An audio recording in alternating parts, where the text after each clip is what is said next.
Hello मेरे प्यारे बच्चों, स्वागत है आप सभी का एसपी स्टडी क्लासेस के एक और बेहतर वीडियो पर। तो बच्चों आज हम लोग पढ़ने वाले हैं क्लास 12 केमिस्ट्री के बारे में। बच्चों अगर आप लोग इस बार क्लास 12 में हैं और आपको अगर बोर्ड एग्जाम 2024 देना है ना, तो आज का लेक्चर आपके लिए सबसे ज़्यादा इंपॉर्टेंट, क्योंकि बच्चों आज के इस लेक्चर के अंदर हम लोग पढ़ने वाले हैं बहुत सारे इंपॉर्टेंट टॉपिक्स, बहुत सारे क्वेश्चंस, जिसमें हमारे शामिल रहने वाले हैं कुछ रिएक्शंस, जैसे क्या होता है जब, कैसे प्राप्त करेंगे, name reactions, IUPAC numericals questions.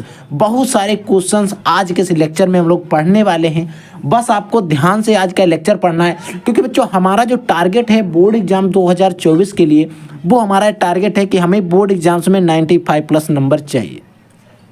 अब अगर आप 95 प्लस 95 नंबर प्लस में चाहते हो बोर्ड एग्जाम्स के अंदर, तो आपको मेहनत करनी पड़ेगी। आपको बता दें कि अगर बोर्ड एग्जाम 2024 जो है, अगर इसकी समय सीमा की बात करें तो आपके पास जो बोर्ड एग्जाम्स देने के लिए जो समय बचा है ना, वो बिल्कुल बिल्कुल नहीं बचा है, या फिर हम बात करें बहुत कम बचा है।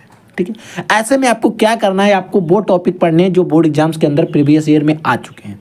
अन्यथा आप लोग सारा कुछ पढ़ चुके हो, पढ़ रहे हो, आगे भी पढ़ते रहोगे। ठीक है, तो आपको वो सभी टॉपिक पढ़ लेना है जो बोर्ड एग्जाम्स के अंदर प्रीवियस ईयर क्वेश्चन पेपर में आ चुके हैं। मॉडल पेपर सॉल्व करिएगा, जो प्रीवियस ईयर क्वेश्चन पेपर है उनको सॉल्व करिएगा। और एक बात ध्यान रखना है, आपको किसी भी स्कैम में नहीं पढ़ना है कि मैं आपको बोर्ड के पेपर दे रहा हूँ, आप इतने पैसे पे कर दो। ऐसा कुछ भी स्कैम नहीं करना है, नहीं पढ़ना है, तो बच्चों भविष्य खराब हो जाएगा। ठीक है, ऐसे स्कैम में बिल्कुल आपको नहीं पढ़ना है, ताकि आप बच सको स्कैमर से। ठीक है, स्कैमर आपसे वादा करेंगे कि मैं बताऊंगा यही क्वेश्चन पेपर आएगा, ऐसा आएगा, वैसा आएगा, तो उनसे आप बच के रहिएगा। ठीक है, बस आपको अपनी मेहनत करनी है, फोकस करना है अपनी मेहनत पर, और आपको अच्छे से अच्छे मार्क्स लाना है मेहनत करके। ठीक है, तो अब आपको क्या करना है, सारे टॉपिक पढ़ना है जो प्रीवियस ईयर में कई बार आ चुके हैं। ठीक है, तो आपको वो सभी टॉपिक पढ़ लेना है, टॉपिक्स जो आपके बोर्ड एग्जाम 2024 के लिए सबसे ज़्यादा इंपॉर्टेंट हो, या फिर आपको प्रीवियस ईयर क्वेश्चन पेपर उठाना है। उनमें कौन कौन से टॉपिक आ रहे हैं, कहाँ से क्वेश्चंस आ रहे हैं, किन चैप्टर से क्वेश्चन ज़्यादा आ रहे हैं, कैसे आ रहे हैं, इनके बारे में आपको डिस्कस करना है। वैसे आज हम जो बात करेंगे 6 टॉपिक पर, उन्हें मैंने आपको बता दिया कौन कौन टॉपिक डिस्कस करेंगे। बस को सभी टॉपिक पढ़ते हुए चलना है, और वे टॉपिक जो बचेंगे वो मैं आपको पढ़ाते हुए चलूँगा। बस आपको तैयारी एकदम बेहतरीन ढंग से करते हुए चलना है, आपको कोई टेंशन नहीं लेने की है। बस आपको हर एक टॉपिक को ध्यान से समझना है और समझते हुए चलना है। तो आइए बच्चों, सबसे पहले हम पहला टॉपिक डिस्कस करते हैं और आपको अच्छे तरीके से समझाते हैं। तो देखिए बच्चों, पहला हमारा टॉपिक क्या है, पहला टॉपिक है क्या होता है जब कुछ रिएक्शंस आती हैं, जैसे एसीटोन को सांद्र H2SO4 के साथ अभिकृत करते हैं। यानी कि क्या होगा जब हम एसीटोन को सांद्र H2SO4 के साथ अभिकृत करेंगे।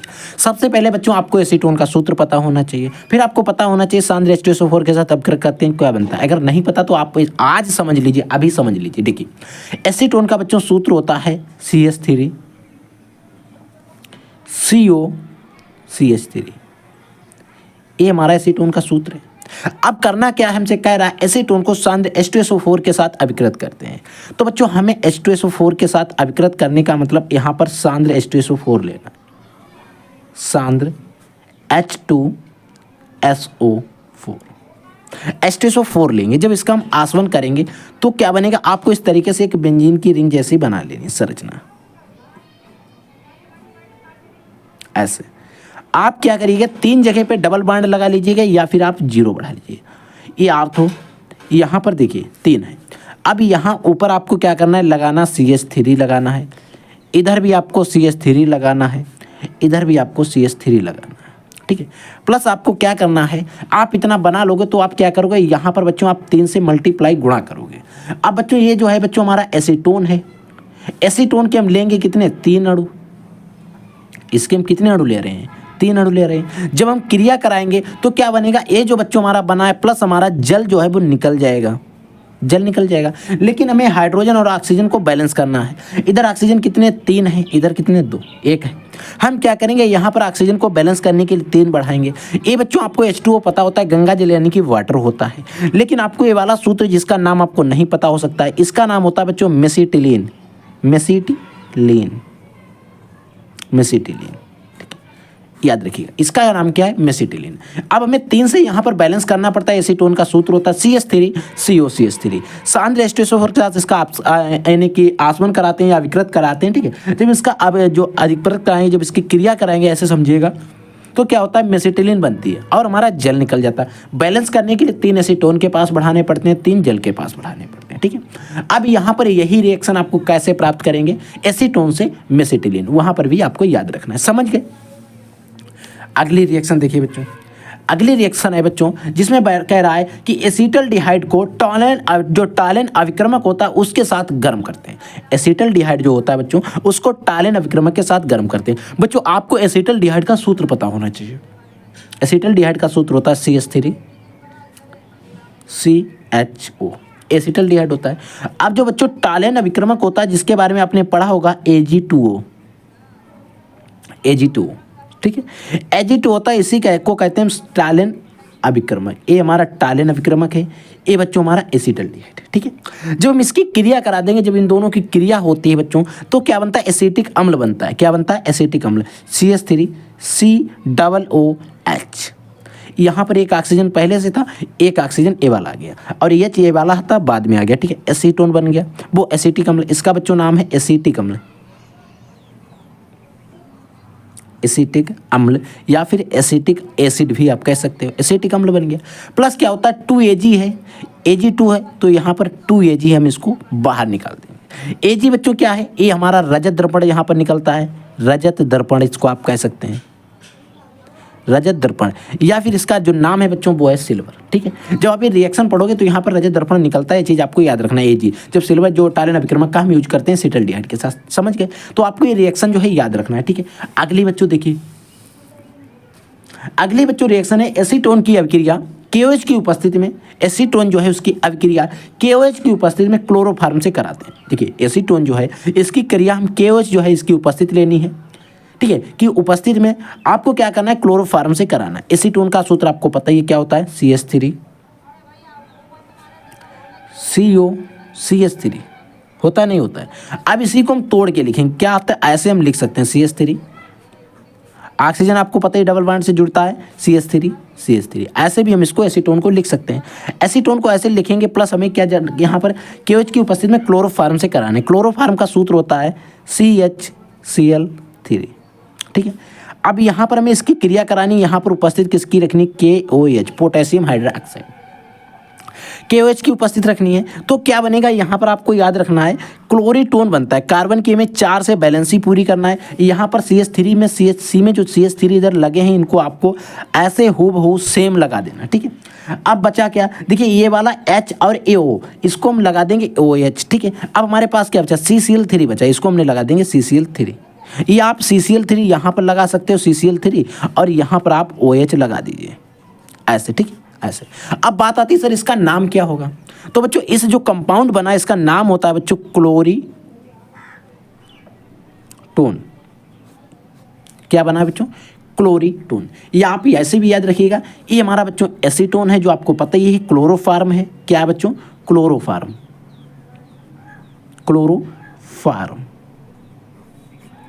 ठीक है। एक क्लोरोफार्म एसीटोन है, इसकी जब हमने क्रिया कराई हमारा बना क्लोरीटोन। ये आपसे रिएक्शन पूछी जा सकती है कि कैसे प्राप्त करोगे एसीटोन से क्लोरीटोन। याद रखिएगा हर एक रिएक्शन पूछी जा सकती है किसी भी प्रकार से, बस आपको रिएक्शन आनी चाहिए। मैं आपको एक एक रिएक्शन को बहुत आसानी से समझाने वाला हूँ, ठीक है। अगली रिएक्शन बच्चों है हमारी कि वेंजल्डिहाइड को सांद्र NaOH के साथ अभिकृत कराते हैं। यानी कि जो हमारा वेंजल्डिहाइड होता है इसको सांद्र NaOH के साथ अभिकृत कराते हैं। बेंजल्डिहाइड को अभिकृत कराने से पहले आपको ये रिएक्शन याद होनी चाहिए, कैनिजारोव क्रिया पढ़ी है आपने, C6H5CHO।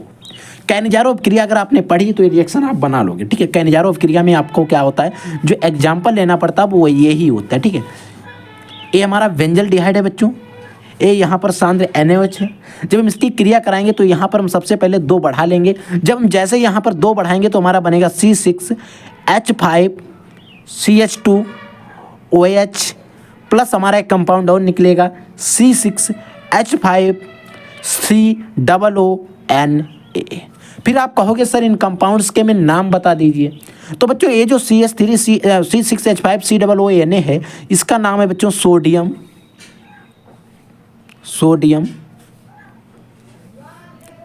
बेंजोएट, क्या नाम है बच्चों, सोडियम बेंजोएट।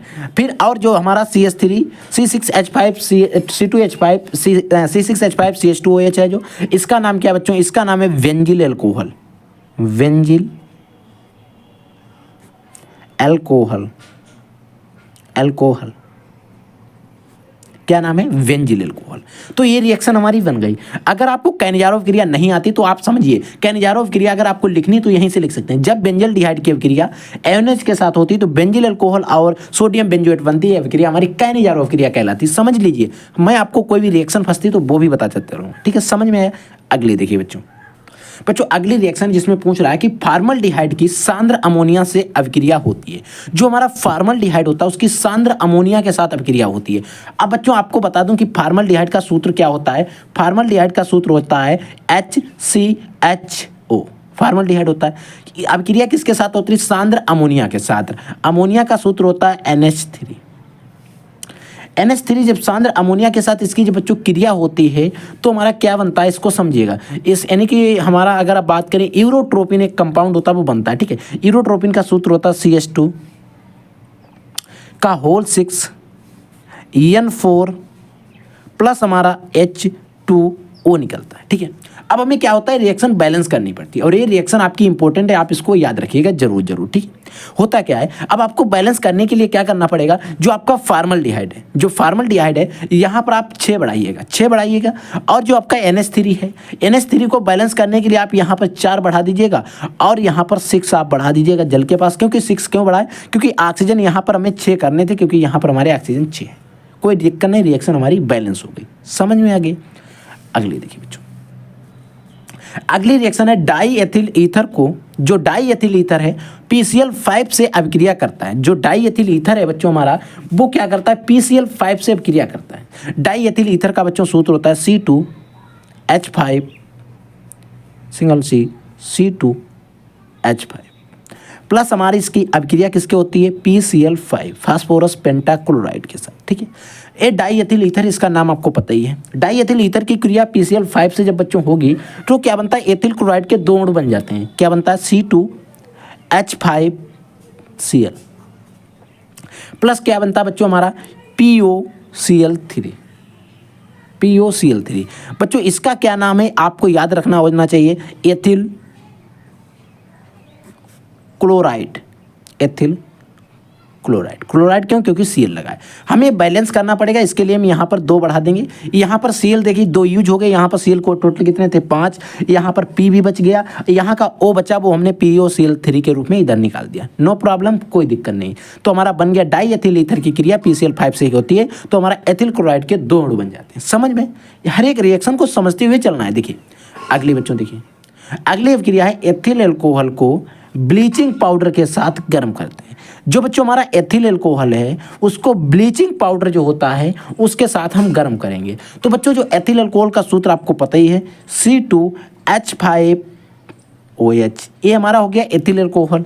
अब एथिल एल्कोहल जो होता है बच्चों, इसकी हम क्रिया किसको क्या, ब्लीचिंग पाउडर के साथ गर्म करते हैं। जो बच्चों हमारा ब्लीचिंग पाउडर होता है, इसको आपको सूत्र पता होना चाहिए। ब्लीचिंग पाउडर को आप ऊपर रख लीजिए, इसका सूत्र होता है CaOCl2, ठीक है। इसका क्या करेंगे, हम ऑक्सीकरण करते हैं। ऑक्सीकरण, जब बच्चों हम इसका ऑक्सीकरण करेंगे तो हमारा क्या बनता है, एस्टल्डिहाइड बनता है, जिसका सूत्र होता है CH3CHO। जो एस्टल्डिहाइड बनता है। अब जो बच्चों एस्टल्डिहाइड हमारा पास बना है, इसका ब्लीचिंग पाउडर के साथ इसका क्लोरीनीकरण करेंगे। क्या करेंगे, क्लोरीनीकरण, ठीक है। यहाँ पर हमें फिर रखना है CaOCl2, ये 2 से 3 स्टेप में होगी। यहाँ पर बच्चों आपको लिख लेना है क्लोरीनीकरण। इसका जब बच्चों क्लोरीनीकरण करेंगे तो हमारा क्या बनेगा, CCl3CHO बनेगा, यानी कि हमारा बनेगा क्लोरल। क्या बनेगा बच्चों, क्लोरल बनेगा, CCl3CHO, क्लोरल बन गया। अब हमें जो क्लोरल बन गया हमारा यहाँ पर बच्चों, इस क्लोरल को उठा लेना है। इस वाले क्लोरल जो है इसको उठा लेना है, इधर हम लिख लेते हैं CCl3CHO। इसको हम उठा के क्या करेंगे बच्चों, इसको CaOH का होल ट्वाइस, CaOH का होल ट्वाइस, इसके साथ हम क्या करेंगे, इसका जल अपघटन करेंगे। क्या बच्चों करेंगे, जल अपघटन। इसका बच्चों हम जल अपघटन अगर हम कर देते हैं तो हमारा बनता है क्लोरोफॉर्म, CHCl3 CHCl3। अब आपको कोई मतलब नहीं क्या क्या बचा क्या क्या निकला है, आपको ये रिएक्शन जो है हूबहू ऐसे याद रखना है। और ये बच्चों हमारा है क्लोरोफार्म, क्लोरोफार्म। ये रिएक्शन आपको याद रखना है। अगर आपसे बोर्ड एग्जाम्स में पूछा जाए कि एथिल अल्कोहल को ब्लीचिंग पाउडर के साथ गर्म करने पर क्या बनता है, तब भी याद रखना है क्लोरोफार्म। अगर आपको एथिल अल्कोहल से क्लोरोफार्म बनाने को आता है तब भी आप यही रिएक्शन उपयोग करोगे, क्योंकि बच्चों रिएक्शन आपके लिए थोड़ी कन्फ्यूजन हो सकती है लेकिन इंपॉर्टेंट है, ठीक है, याद रखिएगा। अगली बच्चों देखिए रिएक्शन, अगली रिएक्शन है बच्चों फार्मल्डिहाइड को सांद्र NaOH के साथ गर्म किया जाता है। जो हमारा फार्मल्डिहाइड है उसको सांद्र NaOH जो है इसके साथ हम गर्म करेंगे। तो बच्चों अगर फार्मल्डिहाइड ले लेते हैं तो फार्मल्डिहाइड का आपको सूत्र पता है क्या होता है, HCHO, SCHO होता है। इसको क्या करते हैं हम NaOH के साथ गर्म करते हैं, सांद्र NaOH हमें ले लिया, प्लस हमने इसकी जब क्रिया कराते हैं तो आपको क्या पता चलता है कि यहाँ पर हमारा एक एल्कोहल बनता है CH3OH, प्राइमरी अल्कोहल, ठीक है, मेथिल अल्कोहल बना देंगे। और क्या बनाएंगे HCOONA, HCOONA। ये बच्चों हमारा है मेथिल अल्कोहल, क्योंकि एक कार्बन है, methyl alcohol, alcohol, methyl alcohol बन गया, ठीक है। HCHO हो गया, NaOH हो गया, मेथिल अल्कोहल बन गया। यहाँ पर हमें 2 बढ़ा देना है और हमें बच्चों अब बात हमारी ये तो बन गया कंपाउंड मेथिल अल्कोहल बन गया और हमारा HCOONA निकल गया, ठीक है। इसका नाम है सोडियम फॉर्मेट, नो प्रॉब्लम, ठीक है, समझ में आया। अब बच्चों अगली देखिए, तो ये बच्चों अगली हमारी जो रिएक्शन है उसमें पूछा जा रहा है एसिटल्डिहाइड को क्षारीय आयोडीन के साथ गर्म किया जाता है। जो हमारा एसिटल्डिहाइड है उसका क्षारीय आयोडीन के साथ हम गर्म करेंगे। आपने एक अभिक्रिया पढ़ी होगी जिसका नाम था हेलोफॉर्म, वही अभिक्रिया आपको लगभग यहाँ पर लगानी है। बच्चों हमारा एसिटल्डिहाइड का सूत्र होता है CH3CHO। इसकी क्रिया किसके साथ कराते हैं, क्षारीय आयोडीन के साथ। क्षार हमें लेना है तो हम क्षार कौन सा ले लेंगे, NaOH ले लेंगे, ठीक है। इसकी जब बच्चों हम क्रिया कराते तो आपने पढ़ा होगा इसमें अगर हम आयोडीन लेते तो हमारा आइडोफार्म बन जाएगा। क्या बनेगा, आइडोफार्म, आइडोफार्म बना देते हैं, 1 मिनट, ठीक है, हाँ ठीक है, आइडोफार्म बनेगा। देखिए यहाँ पर जो हम इसकी क्रिया कराएंगे तो हमारा क्या बनेगा, Cl3, हमारा बनेगा Cl3CHO प्लस क्या बनेगा ANAI प्लस बच्चों हमारा क्या बनेगा, जल, जिसको हम कहते हैं H2O। बैलेंस करने के लिए आपको क्या करना है, 3 NaOH के पास बढ़ा देना है और हमें 3 I2 के पास बढ़ा देना है। अब Cl3CHO जो हमारा बन गया है Cl3CHO, अब हमें क्या करना है, ये Cl3CHO प्लस NaI, यानी यहाँ पर कितने हैं, 3, हमें यहाँ पर कितने करने हैं, 3, तो 3 हम 3 और 3 जल के पास NaI बन गया। अब हमें इस कंपाउंड को उठा लेना है, Cl3CHO प्लस हमें लेना है NaOH ले लेना है। अब हमें क्रिया करा देनी है। आप चाहें तो यहाँ पर भी रोक सकते थे, नो प्रॉब्लम, लेकिन आपको पूरी अगर रिएक्शन करनी तो यहाँ तक करनी होगी। अब हमारा क्या बनेगा, CHI3 ये वाला हो गया, CHI3 हो गया, I3 हो गया, ठीक है, प्लस हमारा बन जाएगा HCOONA, ठीक है, HCOONA, ठीक है। देखिए HCOONA हमारा बन गया इधर, ठीक है बच्चों यहाँ पर आपको ध्यान देना है, ये बच्चों हमारा I है, सॉरी यहाँ पर आपको ध्यान देकर देख लेना है, ये CI3 है, ठीक है बच्चों, याद रखिएगा CI3, यहाँ पर मैंने सही लिखा था, यहाँ पर सही नहीं लिखा, यहाँ पर आपको याद रखना है CI3 आइडोफार्म बन गया। अब हमारे यहाँ पर जो बच्चों इसका सूत्र होगा ये हमारा आइडोफार्म होगा और आइडोफार्म को यहाँ पर जो बच्चों निकलता है अवक्षेप, वो पीला अवक्षेप निकलता है,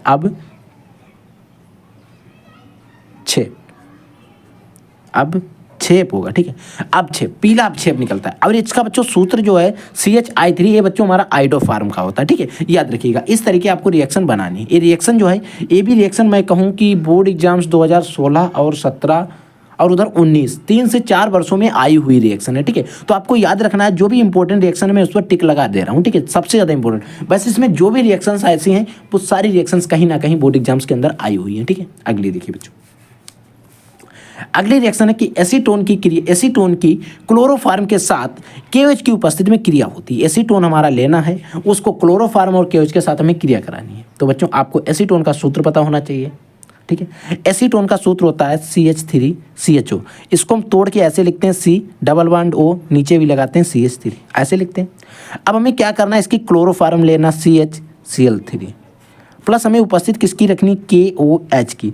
हमारा जो यहाँ पर C, इस तरीके से 4 कंपाउंड बनेंगे, यहाँ पर बनेगा CCl3, यहाँ पर बनता है OH, इधर हम CH3 लगा देते हैं, यहाँ पर CH3 बना देते हैं। ठीक है, इस तरीके से हमें रिएक्शन बन जाती है। और रिएक्शन शायद बच्चों एक बार पीछे आ चुकी है, ये डबल रिएक्शन नोट नहीं बच्चों, नोट देखिए बच्चों, रिएक्शन तो आ चुकी है, लेकिन इस तरीके से भी आपको यही रिएक्शन पूछी जा सकती है। वहाँ पर आपको क्लोरोफार्म के साथ क्रिया कराने पर क्या बनता है, ऐसा शायद कुछ था। ठीक है, लेकिन यहाँ पर आपको ऐसे पूछी गई कंफ्यूज करने के लिए, क्या पूछेगा, एसीटोन की क्लोरोफार्म के साथ अभिक्रिया, क्लोरोफार्म के साथ क्योज की उपस्थिति में क्रिया कराते हैं तो क्या बनता है, ऐसा आपको कंफ्यूजन कर सकता है। और बच्चों ये जो कंपाउंड बना है इसका नाम क्या है, ऐसा आप पूछोगे हमसे। ठीक है, तो बच्चों इसका जो नाम है बच्चों वो आपको लिख लेना है। इसका नाम है बच्चों क्लोरीटोन। ठीक है, अगली रिएक्शन देखिए बच्चों, अगली हमारी जो रिएक्शन है कि फार्मल्डिहाइड फेलिंग विलेन के साथ अभिक्रिया करता है। जो हमारा फार्मल्डिहाइड है HCHO जो है वो फेलिंग विलेन के साथ क्रिया करता है तो क्या बनता है। ठीक है, फार्मल्डिहाइड हो गया। अब बच्चों आपको फेलिंग विलेन का सूत्र पता होना चाहिए। फेलिंग विलेन क्या होता है बच्चों, CuO प्लस क्या होता है NaOH, ये फेलिंग विलेन होता है। इसकी जब हम क्रिया कराते हैं तो हमारा क्या बनता है, जो फेलिंग विलेन Cu2O ऐसा बनता है। ठीक है, Cu2O और बन जाता है HCOOAN। ठीक है, अब Cu2O का जो क्या बनता है यहाँ पर बच्चों लाल अवक्षेप बनता है। अब अवक्षेप, लाल अवक्षेप बन जाता है। ठीक है, याद रखिएगा, ये थी रिएक्शन। अब आपको क्या करना है, रिएक्शन बच्चों अगर हम बात करें ये वाली हमें ध्यान है 2016 और 19 में आई हुई ये रिएक्शन है। ठीक है, अब आपको क्या करना है, अब हम बात करते हैं नेक्स्ट टॉपिक पर। अगला हमारा टॉपिक क्या रहने वाला है, कैसे प्राप्त करोगे। तो देखिए बच्चों अगला हमारा जो टॉपिक है कैसे प्राप्त करोगे, यानी कि कैसे प्राप्त करोगे या कैसे प्राप्त करेंगे। ठीक है, ऐसे अब आपको क्या करना है, या फिर इन्हें हम यौगिक परिवर्तन के नाम से भी जानते हैं। या रिएक्शन आपसे पूछा जा सकता है यौगिक परिवर्तन कैसे करेंगे। ठीक है, पहली रिएक्शन है बच्चों एसिटल्डिहाइड से एसीटोन हमें बनाना है, यानी कि कैसे प्राप्त करोगे एसिटल्डिहाइड से एसीटोन, कैसे प्राप्त करोगे इसको देखिए बच्चों। एसिटल्डिहाइड का आपको सूत्र मैं पिछले कई बार पढ़ा चुका हूँ। इसका सूत्र होता है CH3CHO। ये हमारा एसिटल्डिहाइड का सूत्र होता है, फार्मूला होता है, ऐसे आप कह सकते हो। इसकी क्रिया हम कराएंगे ऑक्सीजन के साथ, नवजात ऑक्सीजन ले लेंगे। जब बच्चों हम इसकी क्रिया कराएंगे नवजात ऑक्सीजन के साथ, ठीक है, तो हमारा क्या बनता है यहाँ पर बच्चों एसिटिक अम्ल बन जाता है CH3COOH। अब बच्चों हमारा जो एसिटिक अम्ल बन गया है, इस एसिटिक अम्ल में हम क्या करेंगे, CaO जोड़ देंगे, CaO। ठीक है, अब जो एसिटिक अम्ल बच्चों इसमें CaO जोड़ देंगे तो हमारा एक कंपाउंड बनेगा CH3COO का होल ट्वाइस Ca। ठीक, इसका नाम होता है बच्चों कैल्शियम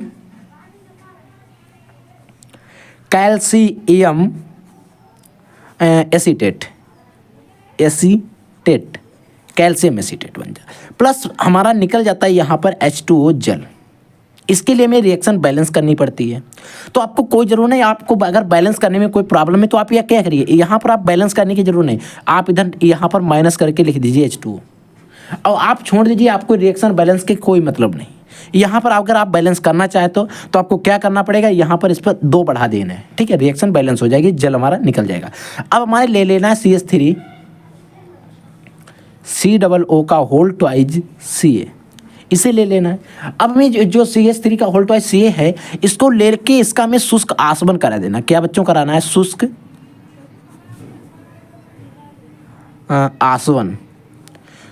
आसवन करा दीजिएगा। जब बच्चों आप इसका शुष्क आसवन करा दोगे तो हमारा बन जाएगा CH3COCH3। क्या बन जाएगा, COCH3। समझ में आ गया। अब देखिए यहाँ पर CH3 हमारा बन गया। ठीक है, अब हमारे पास क्या बचा, अब हमारे पास बचा CaO, एक ऑक्सीजन बचा ना, 2 हैं। लेकिन आपको यहाँ पर निकालो या फिर ना निकालो कोई प्रॉब्लम नहीं, आपको मेन कंपाउंड एसीटोन था वो आपने निकाल दिया, इसी का नाम बच्चों है एसीटोन। मेन आपको मतलब जो था वो मतलब था एसीटोन से हमने एसीटोन बना दिया। अब आप इसको लिखना चाहें तो लिख सकते हैं, अन्यथा आपको अगर नहीं लिखते तो नंबर नहीं कटेंगे, ये चीज़ याद रखिएगा। ठीक है, अगली देखिए बच्चों का, अगली हमारी रिएक्शन है, उसमें हमसे पूछ रहा है कि मेथिल अल्कोहल से एथिल अल्कोहल क्या बनाना है। आपको मेथिल अल्कोहल 1 कार्बन का अल्कोहल लेना है और आपको एथिल अल्कोहल यानी कि 2 कार्बन का अल्कोहल बनाना है। कैसे बनाओगे इसको ध्यान से समझिएगा। तो देखिए बच्चों मेथिल अल्कोहल का आपको सूत्र पता होना चाहिए, क्या होता है, OH होता है, ये हमारा होता है मेथिल अल्कोहल। लेकिन हमें बनाना क्या है, एथिल अल्कोहल। एथिल अल्कोहल बनाने के लिए हम क्या करेंगे, इसकी क्रिया PCl5 के साथ करा देंगे, PCl5। जब बच्चों PCl5 के साथ इसकी क्रिया कराएंगे तो हमारे बनेगा CH3Cl प्लस हमारा निकलता है POCl3, ठीक। प्लस अब हमें क्या करना है, CH3Cl को ले लेना है, CH3Cn को ले लेना है। अब यहाँ पर हमें इसकी क्रिया किसके साथ करानी है, Cn के साथ। इसकी क्रिया हमें Cn के साथ करानी है। अब आप क्या करिएगा, देखिए ऐसे आप बन नहीं पाएगा, ठीक है। आप क्या करिए, इसको रहने दीजिए निकालने को। आप यहाँ पर आप कंफ्यूज हो जाओगे कि सर ये कहाँ से आ गया। तो आपको क्या करना है, यहाँ पर आपको इससे मतलब नहीं होता आपने क्या निकाला, और अगर आप निकालना चाहें तो आप यहाँ पर लिख दीजिए POCl3 माइनस, ठीक है। अब हमारा जो CH3Cl आया, इसमें हमने क्या किया, Cn जोड़ दिया या Cn की क्रिया करा दी, हमने ऊपर लिख दिया Cn। अब जब हम इसकी बच्चों Cn के साथ क्रिया करा देंगे तो हमारे बनेगा CH3Cn बन जाएगा। अब जो CH3Cn है इसको हम उठा लेंगे, क्या उठाएंगे, CH3Cn। अब हमें इसकी जब हम क्रिया करा देंगे तो क्या करेंगे, 4 हाइड्रोजन ले लेंगे जो हमने इसके ऊपर लिख दिया ऐसे, ठीक है, ऐसे लिख दिया। और यहाँ पर हमें Na/C2H5OH, हाँ ठीक है, इसकी उपस्थिति ले लेनी, इसकी उपस्थिति ले लेनी। लेकिन हमें बनाना क्या है, एथिल अल्कोहल। अब हमारे यहाँ पर इसकी जब हम क्रिया करा देंगे तो क्या होती है, आपने इसमें अब क्रिया पढ़ी होगी, इसमें क्या होता है, एक एमीन बनाई जाती है। अब हमारे पास देखिए एक कार्बन पहले था, एक ये वाला कार्बन, 2 कार्बन, CH3CH2NH2 बनेगा, NH2 बन जाएगा, एक कंपाउंड हमारा बन जाएगा। अब NH2 जो हमारा एथिल एमीन, इसका नाम बच्चों है एथिल एमीन है। इसकी क्रिया कराने के लिए हम क्या करेंगे, जो एथिल एमीन है यहाँ पर हम HNO3 जोड़ देंगे, HNO2 जोड़ दीजिए, नो प्रॉब्लम, HNO2 आप जोड़ दोगे तो यहाँ पर ऑक्सीजन आपको मिल जाएगा और हमारा बन जाएगा C2H5OH। आपको बनाना क्या है, C2H5OH यानी कि एथिल अल्कोहल,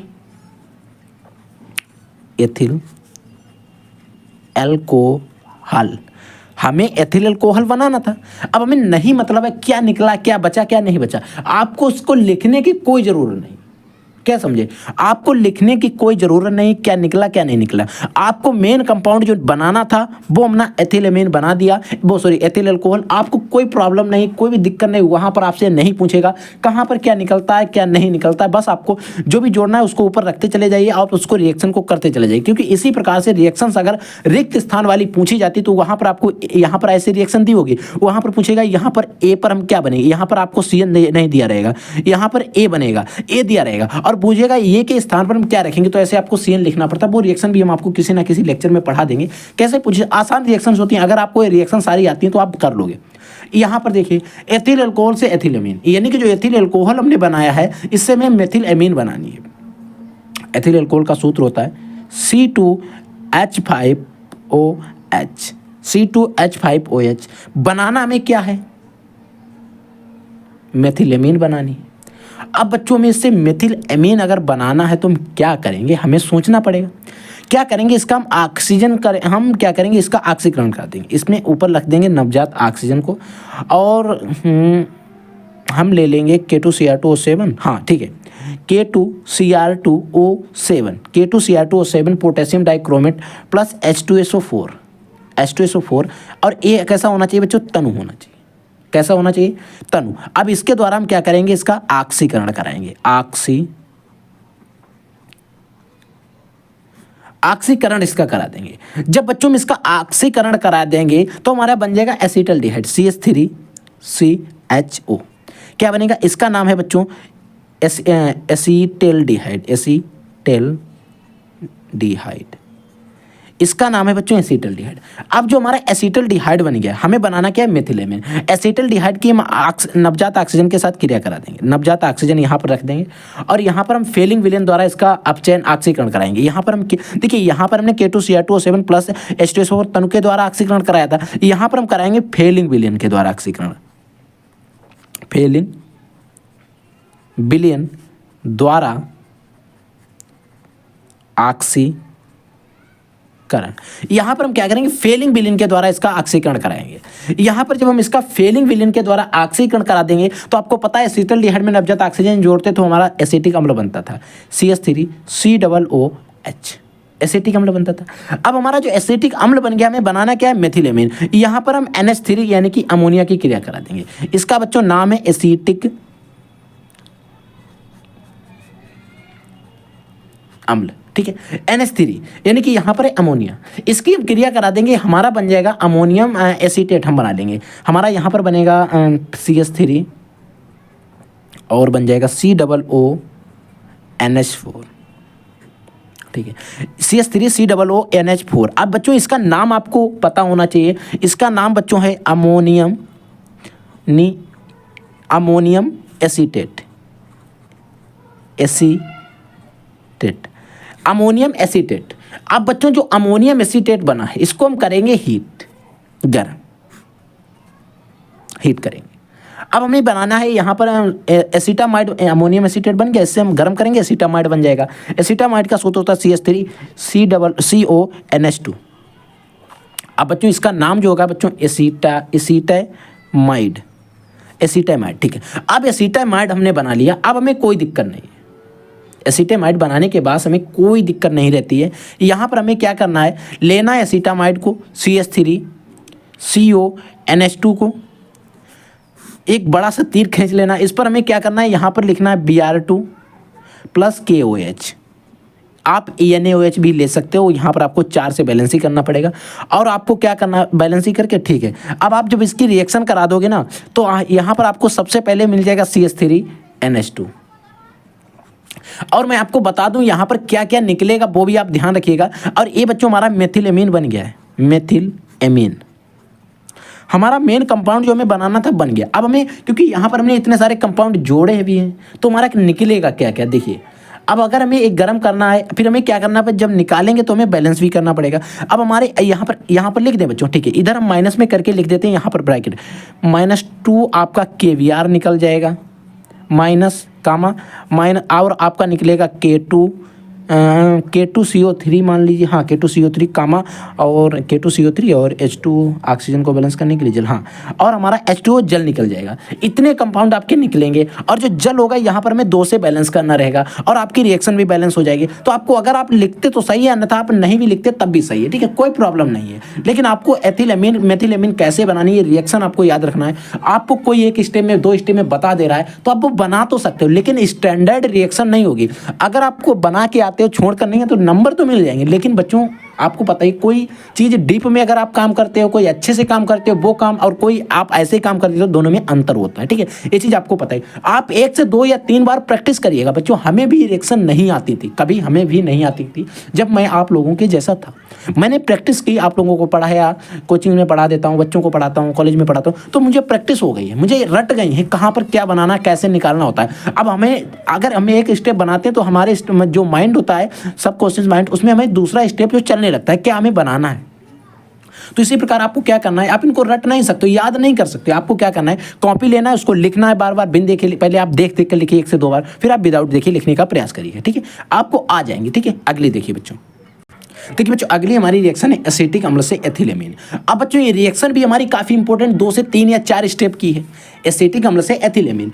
और बच्चों आप कहोगे सर ये सभी आप हार्ड रिएक्शन क्यों लेकर आ रहे हो, तो बच्चों मैं आपको बता दूं कि हार्ड रिएक्शन ही बोर्ड एग्जाम्स के आते हैं। हलवा क्वेश्चन बोर्ड एग्जाम्स में बहुत कम आते, 30% आते हैं, वो मैंने आपको पढ़ा दिए हैं, पहले ही पढ़ा चुका हूँ। और भी अगर कोई ऐसा क्वेश्चन मिलता है हलवा वाला जो आपको आने के चांसेस होंगे, पढ़ाता रहूँगा, कोई दिक्कत नहीं, आपको बने रहना, ठीक है। एसिटिक अम्ल से एथिलेमीन, आपको ये रिएक्शन याद रखना है। अगर आप ये रिएक्शन बना लेते हो, तो अगर जो मैं छोटी वाली रिएक्शन की बात करता हूँ ना, वो इसके अंदर ही आने वाली है। अगर आप इनको सीख गए, अगर आपने रिएक्शन सीख ली, तो उनको आपको सीखने की जरूरत नहीं, वो आप इसके साथ सीख जाओगे। लेकिन अगर आपने वो सीखी, फिर आपको ये वाली सीखनी पड़ेगी, डबल काम करना पड़ेगा। अगर आपने ये सीख ली तो उनको सीखने की जरूरत नहीं। आपको पता है एसिटिक अम्ल का सूत्र क्या होता है, CH3COOH एसिटिक अम्ल होता है। आप इसका नाम लिख लीजिएगा, यही है।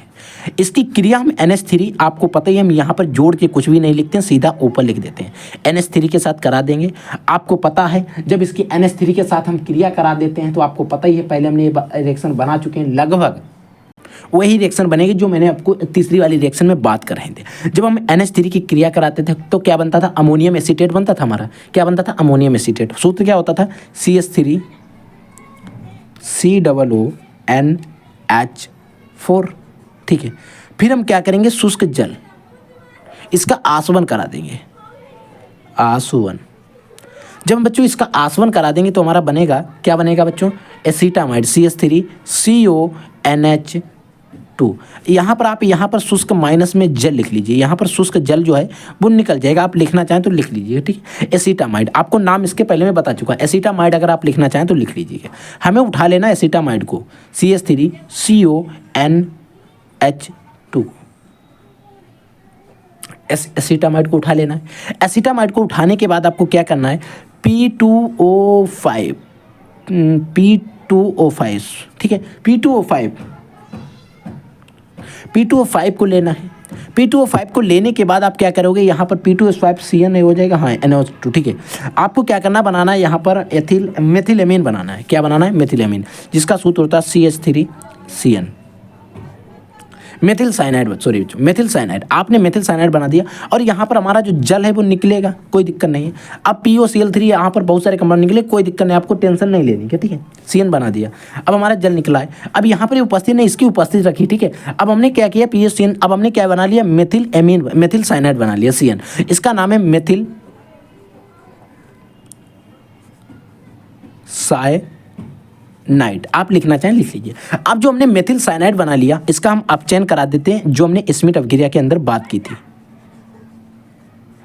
4 जल हाइड्रोजन, हमारा बन जाएगा C2H5NH2, हमारा बन जाएगा, ठीक है। इसका नाम है एथिल एमीन, और यही हमसे पूछा भी गया था। यहाँ पर बहुत सारे कंपाउंड निकल जाएंगे, ठीक है। तो आपको कोई दिक्कत नहीं, निकालने से कोई मतलब नहीं, निकले या फिर ना निकले, ठीक है। आपको याद रखना है हमारा बनाना क्या था, बना गया, क्या नहीं बना, क्या निकला, उससे कोई दिक्कत नहीं, ठीक है। CN हमारा निकल गया, अब हमें कोई दिक्कत नहीं। अब यहाँ पर बात आती है उपस्थित क्या थी, तो कोई दिक्कत नहीं, आपको लिख देना है, लिख देना, अगर आप लिखना चाहें तो आप लिख सकते हैं। सोडियम प्लस आपको रखना है C2H5OH की उपस्थित रखनी है, ठीक है। ये चीज़ आप लिखना चाहें तो लिख दीजिए, नो प्रॉब्लम, ठीक है। तो आपको एथिलेमीन बनानी थी, कैसे बनाई गई, एसिटिक अम्ल से एथिलेमीन, ये पूरी रिएक्शन आपको 2 से 3 स्टेप लगे हैं, समझ गए। अगली बच्चों देखिए, अगली रिएक्शन हमारी थोड़ी मतलब अच्छी रिएक्शन है, वो भी हार्ड रिएक्शन नहीं, अगर आप इनको समझना चाहो तो कुछ भी हार्ड नहीं होता है। फिनोल से पिक्रिक अम्ल, जो कई बार बोर्ड एग्जाम्स के अंदर अगर आप previous year question paper solve करते होगे तो वहाँ पर आपको मिली होगी कि हम फिनोल से पिक्रिक अम्ल कैसे बनाते हैं। बच्चों आपको फिनोल का सूत्र पता होना चाहिए, C6H5OH होता है, लेकिन आपको हम बताएंगे यहाँ पर रिंग के अंदर, क्योंकि हमें पिक्रिक अम्ल बनाना है। टॉप पर आपको OH लगा देना है, आप यहाँ पर चाहें तो बीच में गोला कर सकते हैं या फिर 3 जगह पर डबल बॉन्ड लगा दीजिए, फिनोल हो गया। इसकी क्रिया क्या करते हैं, सद्धूम नाइट्रिक अम्ल के साथ क्रिया कराते हैं, HNO3 के साथ। जब हम क्रिया करा देते हैं, एक ऐसा होना चाहिए बच्चों, सद्धूम होना चाहिए। अगर आप यहाँ पर उपस्थित लिखना चाहें तो H2SO4 की उपस्थिति रखते हैं, लिख लीजिएगा। और हमें बनाना क्या होता है, पिक्रिक अम्ल, जो हमसे पूछा गया है। देखिए पिक्रिक अम्ल का सूत्र क्या होता है, कुछ इस तरीके से आपको यहाँ पर O लगा देना है, आपको यहाँ पर क्या करना है, OH लगा देना है, आर्थो, पैरा और मेटा। यहाँ पर आपको NO2, NO2, O2N, NO2 ही है, O2N, क्योंकि ये पीछे आप इधर से पढ़ोगे तो सही आ जाएगा, ठीक है। प्लस हमारा क्या होता है, यहाँ पर जल निकल जाता है, 3H2O निकल जाएगा, और यहाँ पर आपको 3 बढ़ा देनी है। और बच्चों ये जो है हमारा बच्चों पिक्रिक अम्ल है, और ये जो बच्चों हमारा फिनोल है। तो यहाँ पर हम सद्धूम नाइट्रिक अम्ल की क्रिया कराते हैं, तो हमारा H2SO4 की उपस्थिति में तो हमारा पिक्रिक अम्ल बन जाता है। ये रिएक्शन भी बोर्ड एग्जाम्स के अंदर कई बार पूछी जा चुकी है, और ये रिएक्शन मैं आपको बता दूं बच्चों, ये बोर्ड एग्जाम 2017 में हो गया, 19, 20 और ये 22 में पूछी गई रिएक्शन, कई बार आई हुई रिएक्शन है बोर्ड के पेपर में, ठीक है, याद रखिएगा। अगली रिएक्शन देखिए, अगली बच्चों है मेथिल अल्कोहल से एसिटिक अम्ल। आपको मेथिल अल्कोहल ले लेना है और उससे एसिटिक अम्ल आपको बना के दे देना है। कैसे बनाना है समझिए इसको ध्यान से बच्चों। हमारा जो हमारा मेथिल अल्कोहल होता है उसका आपको सूत्र पता होता है, CH3OH, मेथिल अल्कोहल हो गया। हमें बनाना क्या है, यहाँ पर हम किसकी क्रिया कराते हैं, PCl5 की, PCl5 की क्रिया कराएंगे, हम मेथिल क्लोराइड बना देंगे, CH3Cl, प्लस हम क्या करेंगे, यहाँ पर ले लेंगे KCN, पोटेशियम साइनाइड, KCN ले लेंगे। हमें एसिटिक अम्ल बनाना है तो हम क्या करेंगे, CH3CN हमारा बन जाएगा, और KCl हमारा निकल जाएगा। तो निकालने की हमें यहाँ पर कोई ज़रूरत नहीं, क्योंकि हम निकालेंगे किसको किसको जोड़ेंगे फिर हमारे समझ में नहीं आएगी, ठीक है। तो हमने CN ले लिया। अब हमारा जो CN बना है, इस CN को हम क्या करेंगे, अपचयन करा देंगे। यहाँ पर हम CN के साथ H2O के साथ क्रिया करा देंगे, ठीक है, H2O जोड़ देंगे, यानी कि जुड़ा हुआ है, ठीक है। अब जब H2O हम जोड़ देंगे तो हमारा बन जाएगा CH3COOH, कैसे देखिए, CH3 था यहाँ पर, हमने C1 2 कार्बन थे, CH3 ऐसे लिया, C के साथ हमने A लिया और H2O था। यहाँ पर हमें बैलेंस करना पड़ेगा ऑक्सीजन को, लेकिन हमें यहाँ पर बैलेंस करने की कोई ज़रूरत नहीं है, तो हमें निकाल देना है H। ठीक है, अब हमारा एसिटिक अम्ल जो है बनके तैयार हो गया। इसी का नाम है बच्चों एसिटिक अम्ल। आपको रिएक्शन याद रखना है, ठीक है, एसिटिक अम्ल। अगर आप बैलेंस करना चाहते हो, आप कहते हैं नहीं सर हमें बैलेंस करके बताइएगा, तो कैसे होगी देखिए, यहाँ पर बच्चों आपको पता है CH3 COOH बन गया। ठीक है, यहाँ पर CH3 था, यहाँ पर हमने ऑक्सीजन को जोड़ दिया। जैसे हमने ऑक्सीजन को जोड़ दिया, हमने क्या किया, ऑक्सीजन को जोड़ा, हमारे पास क्या बचा, CN हमारे पास बचा है। ठीक है, अब हम क्या करेंगे, इसको हम निकाल सकते हैं HCN के रूप में। HCN के रूप में हम इसको निकाल एक मिनट रुकिए, NH3 के रूप में अगर हम इसको निकालना चाहें, NH3 के रूप में, तो N को निकाल देंगे। कैसे निकालेंगे देखिए, अब हमारे पास हाइड्रोजन कितने हैं, 3 1 4 3 7 हो गए। यहाँ पे कितने हाइड्रोजन है, 3। अगर हम यहाँ पर 4 करें तो 2 से बैलेंस करना पड़ेगा, तो 4 हो गया, 4 इधर हो गए, 3 7 हो गए, 4 3 7 और ऑक्सीजन 2। पूरी रिएक्शन हमारी बैलेंस हो गई। यहाँ पर हमारा NH3 निकल जाएगा, कोई दिक्कत नहीं, बैलेंस करने की जरूरत नहीं होती। आप इसको लिखना चाहें अगर आप अपने समझ के तो लिख लीजिए, अन्यथा आपको यहाँ पर कोई भी जरूरत नहीं है। समझ गए। अगली रिएक्शन देखिए बच्चों, अगली रिएक्शन है काफ़ी सरल रिएक्शन है, बोर्ड एग्जाम से अंदर पूछी तो बहुत ज़्यादा जाती है। क्लोरोबेंजीन से DDT कैसे बनानी है समझिएगा ध्यान से। क्लोरोबेंजीन की आपको रिंग बनाना है, Cl, क्रिया करानी है CH3 CHO के साथ, CCl3 CHO। इसका नाम होता है बच्चों क्लोरल। क्या नाम होता है, क्लोरल। CCl3 CHO इसका नाम होता है क्लोरल। इसकी जब हम क्रिया करा देंगे किसके साथ, सांद्र H2SO4, सांद्र H2SO4 की उपस्थिति में, तो आपको क्या करना है, 4 इस तरीके से आपको लाइन ड्रा कर लेनी है थोड़ी अच्छे से। इनको इधर से आपको ऐसे जोड़ देना है। आपको यहाँ पर एक तरीके से बेंजीन की रिंग बना देनी है। इधर Cl लगाना है, इधर Cl लगाना है, बीच में गोला करिएगा, इनके दोनों के कोने पकड़कर ऐंठ दीजिएगा, यहाँ पर लाइएगा। यहाँ पर आपको लिखना है CCl3 CH। ठीक है, अब आपको यहाँ पर जल निकाल देना है। आप निकालना चाहें तो निकाल दीजिए, जल निकाल दीजिएगा। यहाँ पर देखिए क्लोरोबेंजीन की दो रिंग हैं, तो यहाँ पर हम 2 से बैलेंस कर देंगे, हमारी रिएक्शन बैलेंस हो गए। तो ये बन गया क्लोरोबेंजीन से DDT, इसका नाम है DDT। ये हमारी DDT बन गई। ठीक है, कोई दिक्कत नहीं, काफ़ी सरल रिएक्शंस है, कई बार बोर्ड एग्जाम्स के अंदर पूछी गई, लेकिन ठीक है समझ में। अगला देखिए बच्चों, 8वीं रिएक्शन है बच्चों बेंजोइक अम्ल से बेंजल्डिहाइड। अब बच्चों में बेंजोइक अम्ल से बेंजल्डिहाइड बनाना है, तो बेंजोइक अम्ल का सूत्र होता है C6H5COOH। ठीक है, अब बच्चों बेंजोइक अम्ल से बेंजल्डिहाइड बनाना है, तो मैं यहाँ पर फार्मल्डिहाइड जोड़कर डायरेक्ट बेंजल्डिहाइड बना सकता हूँ। CHO निकाल देंगे, इसका CHO निकाल देंगे। ठीक है, तो हम बना सकते हैं फार्मल्डिहाइड जोड़कर, लेकिन वो स्टैंडर्ड रिएक्शन नहीं, बहुत छोटे लेवल की है। आप क्लास 12 में हैं, आपको अच्छी सी रिएक्शन आनी चाहिए। अब हमें क्या करना है, बेंजोइक अम्ल से बेंजल्डिहाइड बनाना है। ठीक, जब बेंजोइक अम्ल से में बेंजल्डिहाइड बनाना होता है, तो यहाँ पर हम क्या करेंगे, यहाँ पर कार्बन लेना है, तो PCl5 की हम क्रिया करा देंगे। किसकी बच्चों क्रिया करेंगे, PCl5 की। PCl5 की जो क्रिया यहाँ पर होगी बच्चों, यहाँ पर आपको टेम्परेचर याद रखना है, 500 डिग्री सेंटीग्रेड होना चाहिए। ठीक है, जब हम क्रिया कराएंगे तो हमारा बनेगा C6H5COCl प्लस, अब हमने COCl बना लिया। अब इसका हम H2 के साथ अपचयन करा देंगे। अपचयन क्या होगा, या आप यहाँ पर आप लिख लीजिए PDBaSO4 और जाइलिन एंजाइम। जो जाइलिन होता है बच्चों, जाइलिन होता है, जाइलिन एक एंजाइम होता है, आपने पढ़ा होगा जैव बायोमॉलिक्यूल वाले चैप्टर में। जब आप इसकी जाइलिन के साथ क्रिया कराओगे ना, तब हमारा बेंजल्डिहाइड बनेगा C6H5CHO। ये बच्चों हमारी जो रिएक्शन है बेंजल्डिहाइड बनाने की, ये हमारी स्टैंडर्ड रिएक्शन है, अच्छी रिएक्शन है, तो आप इसका नाम लिखिएगा बेंजल्डिहाइड। समझ गए कैसे बनाना है। बेंजोइक अम्ल लेना है, PCl5 की में क्रिया करानी है, C6H5COCl बन जाएगा, फिर हमें इसका अपचयन करा देना है और हमारा बेंजल्डिहाइड फाइनली बन जाएगा। क्या निकलता है उससे भी कोई मतलब नहीं है, वो बात मैं पहले आपको बता चुका हूँ। एसीटोन से मेसिटिलीन अगर आप निकालना चाहें, अगर आपको आता है निकाल दीजिए, अन्यथा आपको कोई जरूरत नहीं। और अगर आपको आता तो आप सबसे अच्छी बात है निकाल दीजिए, लेकिन फिर आपको हर एक स्टेप में नीचे आना पड़ेगा, नीचे आकर लिखोगे। ठीक है, कौन सी हमें रिएक्शन उठा रहे हैं। वैसे आपको सोचेगा कि इसी आपने यहाँ पर मान लीजिए जल निकाल दिया, POCl3 निकाल दिया, अब आप उसी में आगे जोड़ दोगे तो एग्जामिनर कन्फ्यूज हो जाएगा। ठीक है, एसीटोन से मेसिटिलीन रिएक्शन है, एसीटोन से मेसिटिलीन। और वैसे मैं इस रिएक्शन को पढ़ चुका हूँ, क्या होता है जब में सॉरी बच्चों, हाँ क्या होता है जब मैं आपको ये रिएक्शन पढ़ा चुका हूँ एसीटोन से मेसिटिलीन। एसीटोन का सूत्र होता है बच्चों CH3 CO CH3। एक बात मैं आपको बताना चाहूँगा, ये सूत्र आपको कभी अगर ऐसा लिखा हुआ मिल जाए CH3, ठीक है, CH3 हाँ CH3 का होल ट्वाइस CO, ऐसा सूत्र अगर लिखकर मिल जाए तो आपको कन्फ्यूजन नहीं, क्योंकि CO तो है, होल ट्वाइस का मतलब 2 CH3, 2 CH3 है, तो आपको कन्फ्यूजन नहीं होना है। मैं आपको बता दे रहा हूँ क्योंकि हो सकता है आपको बुक में ऐसा लिखा हुआ मिल जाए और आप कहो कि सर ने में गलत बता दिया, ठीक है। तो यहाँ पर हम बच्चों क्या करेंगे, इसका सांद्र H2SO4 के उपस्थिति में हम क्रिया कराते हैं। आपको पता ही होगा H2SO4 लेना वो कैसा होना चाहिए, सांद्र, ठीक है। जब क्रिया कराएंगे एसीटोन से मेसिटिलीन बनाने, कैसे बनाते हैं देखिए, इस तरीके से रिएक्शन होती है, होती नहीं होती।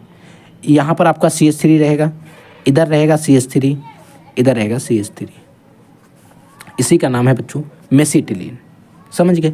और हमारे H2O निकल जाता है, यहाँ पर हम 3 से बैलेंस ही करते थे, ये चीज़ आपको पता ही है। जब हमने 3 यहाँ बैलेंस करते तो ऑक्सीजन बढ़ाने के 3 यहाँ पर भी बैलेंस करते थे। तो हमारा ए मेसिटोन है, मेसिटिलीन है, एसीटोन है, याद रखिएगा, ठीक है। ये रिएक्शन मैं आपको एक बार बता चुका हूँ क्या होता है जब मैं आ चुकी, ठीक है। अब अगर बेंजोइक अम्ल से बेंजामाइड, काफ़ी सरल रिएक्शन है, बेंजोइक अम्ल से बेंजामाइड कैसे बनाना है आपको। तो देखिए आपको बेंजोइक अम्ल का सूत्र पता है क्या होता है, C6H5COOH, ये बेंजोइक अम्ल हो गया। और हमें बेंजामाइड बनाना है, हम क्या करेंगे, वो आपको क्या बताएं उसका, अमोनियम एसीटेट बना देंगे, ठीक है। यहाँ पर हम क्या करेंगे, इसके NH3 के साथ क्रिया करा देंगे, NH3 ले लेंगे, हमारे बनेगा CH6H5COONH4, ammonium acetate. Ammonium acetate बन जाएगा। अब हमने क्या करेंगे, इसको हीट कर देंगे, इसको हीट कराएं मतलब गर्म कर देंगे, और हम बना देंगे C6H5CONH2 प्लस। अगर हम बात करें यहाँ पर हमारा जल जो है वो निकल जाएगा, जल निकल जाएगा NH2। अब हमारा ए क्या है बच्चों, ए हमारा है बेंजामाइड, ठीक है। तो हमने बना दिया बेंजोइक अम्ल से बेंजामाइड, NH3 की क्रिया करा दी के अमोनियम एसीटेट बना दी, अमोनियम एसीटेट की क्रिया कराकर हम क्या करा, इसको हीट करा देंगे और हम बेंजामाइड बना देते हैं, समझ गए। अगली देखिए, अगली रिएक्शन है बच्चों फिनोल से बेंजीन, काफ़ी सरल रिएक्शन है। लेकिन अगर हम बात करें, एक छोटा पैकेट है, धमाका इसका बहुत बड़ा है।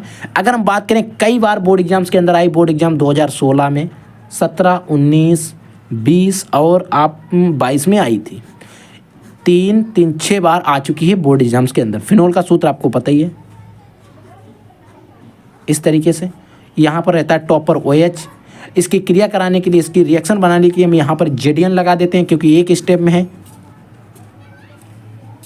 जब इसको हीट करा देंगे, और जो हमें यहाँ पर JDN का लेना है क्या, चूर्ण लेना है, याद रखिएगा क्या लेना है, चूर्ण। जब इसकी क्रिया कराओगे तो क्या बनेगा, इस तरीके से। बच्चों सही नहीं बनी है, कोई दिक्कत नहीं है, बना लीजिएगा सही से, इस तरीके। ये रिएक्शन हमारी बेंजीन की हो गई, और JDNO निकल जाएगा, JDNO निकल जाएगा। हाइड्रोजन यहाँ से एक जो हाइड्रोजन कम था वहाँ पर आ जाएगा। ये बच्चों हमारी है बेंजीन, और हमारा है जिंक ऑक्साइड, हमारा निकल गया, बन गया बेंजीन, ठीक है। तो ये थी हमारी बच्चों कुछ इंपॉर्टेंट रिएक्शंस, कैसे प्राप्त करोगे, इससे वो समझ में आ गए। तो टॉप 2 टॉपिक हम लोग डिस्कस कर चुके हैं। अगला टॉपिक है उसको हम डिस्कस कर लेते हैं बिल्कुल अच्छे तरीके से, जिसमें हम बात करेंगे न्यूमेरिकल्स की। तो बच्चों अब हम बात करेंगे न्यूमेरिकल्स की। तो बच्चों आपको पता है कि न्यूमेरिकल्स भी बोर्ड एग्जाम्स के अंदर आपके अच्छे खासे नंबर के आते हैं, 2 से 3 न्यूमेरिकल आ जाते हैं। तो हमारा जो न्यूमेरिकल है उसमें पहला न्यूमेरिकल क्या है, समझिएगा इसको ध्यान से, कि 12 ग्राम ग्लूकोज को 100 ग्राम जल में घोलने पर, देखिए 12 ग्राम ग्लूकोज था, उसको हमने 100 ग्राम जल में घोल दिया। आप लोग ग्लूकोज जब पीते हो तो उसको क्या करते हो, जल में घोलते हो ना।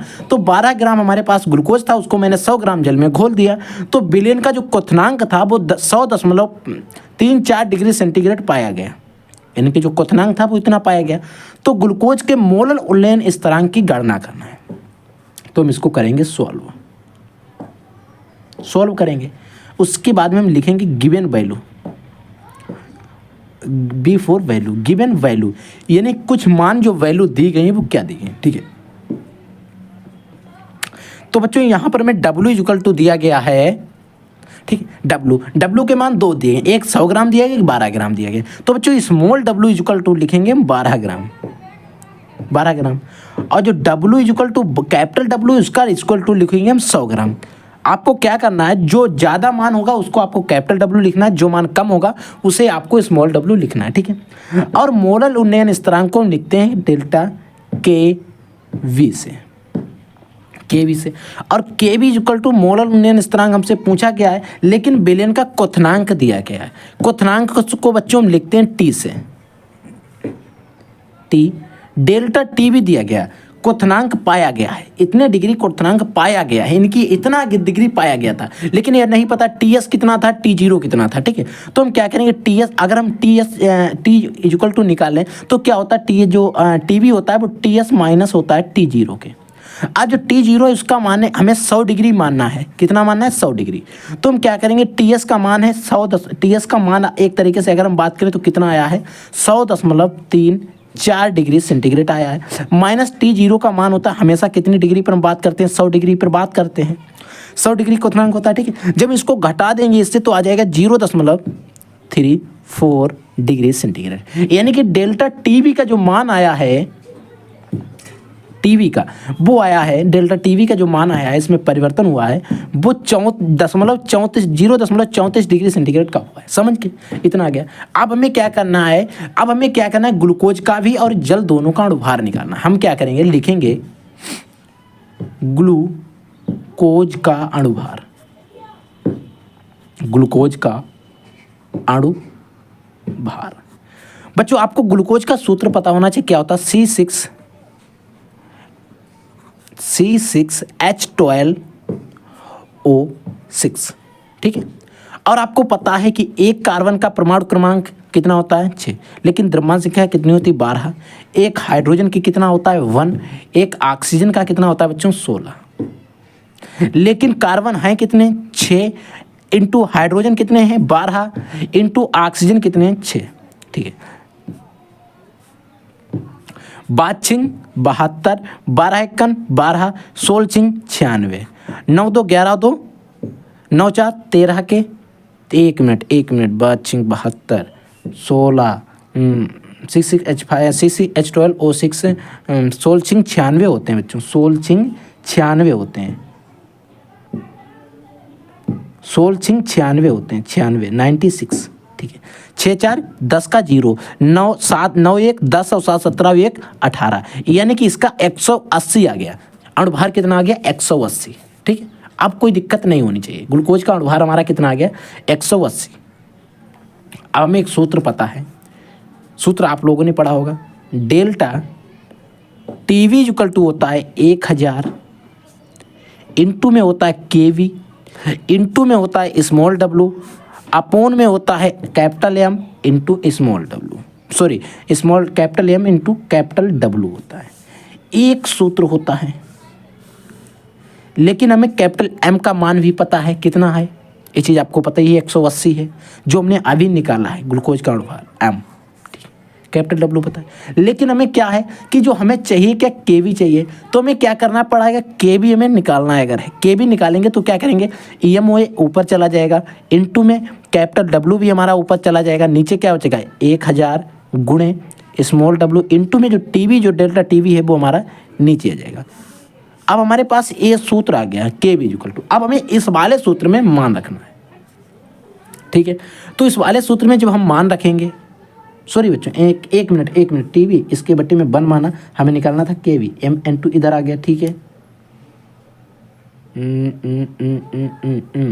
इसके साथ में बच्चों टीवी जो है वो ऊपर चला जाएगा ना, डेल्टा टी वी, क्योंकि इसके देखिए इधर हम इसके बाट में एक गुणा मान के इसकी गुणा हो जाएगी, इसकी होगी, तो हमें केवी चाहिए था, ए वाले मान दोनों नीचे जाएंगे, ऊपर चला जाएगा, ठीक है, केवी ऊपर हो जाएगा। अब हमें देखिए केवी इक्वल टू क्या हो जाएगा, इधर देखिए केवी इक्वल टू मान रखेंगे, एम का मान हमारे पास आया है कितना, 180, जो मान ए वाला 180, इनटू में कैपिटल डब्लू का मान हमें दिया गया कितना है बच्चों, 100 ग्राम है, ठीक है।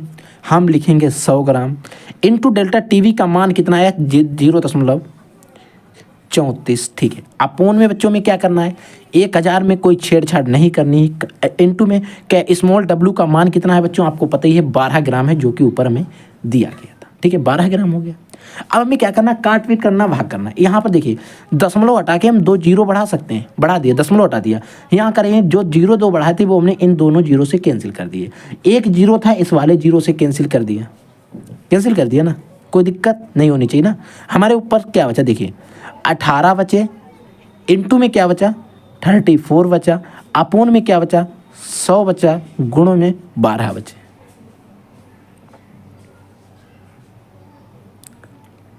समझ में आ रहा है कुछ? ठीक है, इतना ही तो बचा।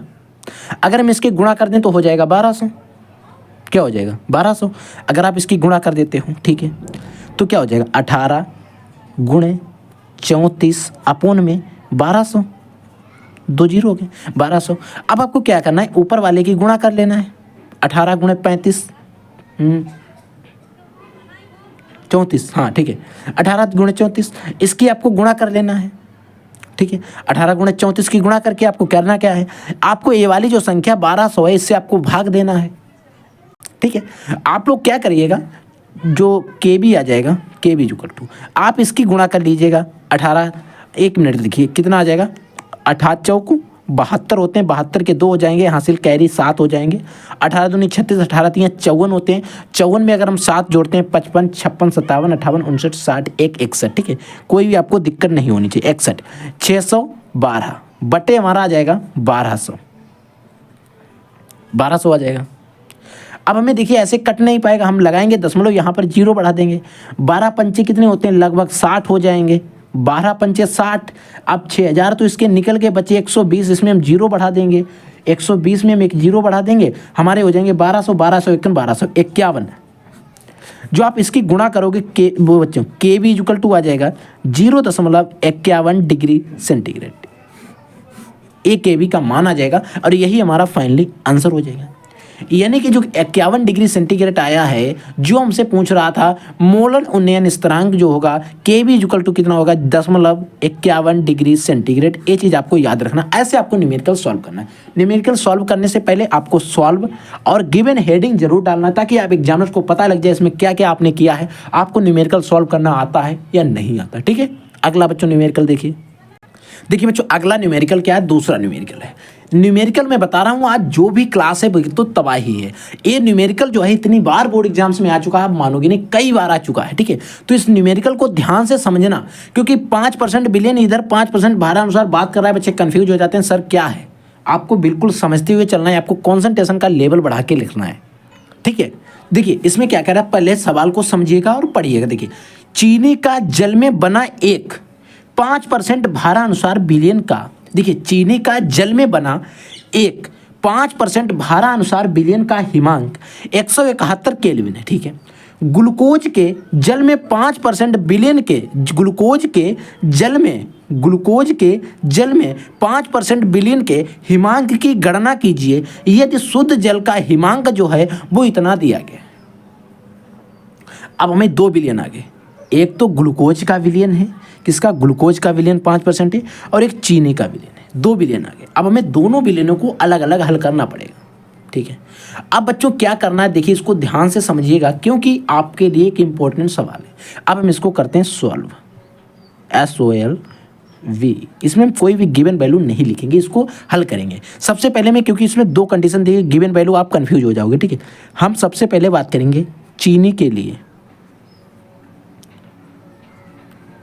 ये आप लिख सकते हो चीनी के बिलियन के लिए, ये आप लिख लीजिएगा चीनी के बिलियन के लिए। ठीक है, चीनी के बिलियन के लिए।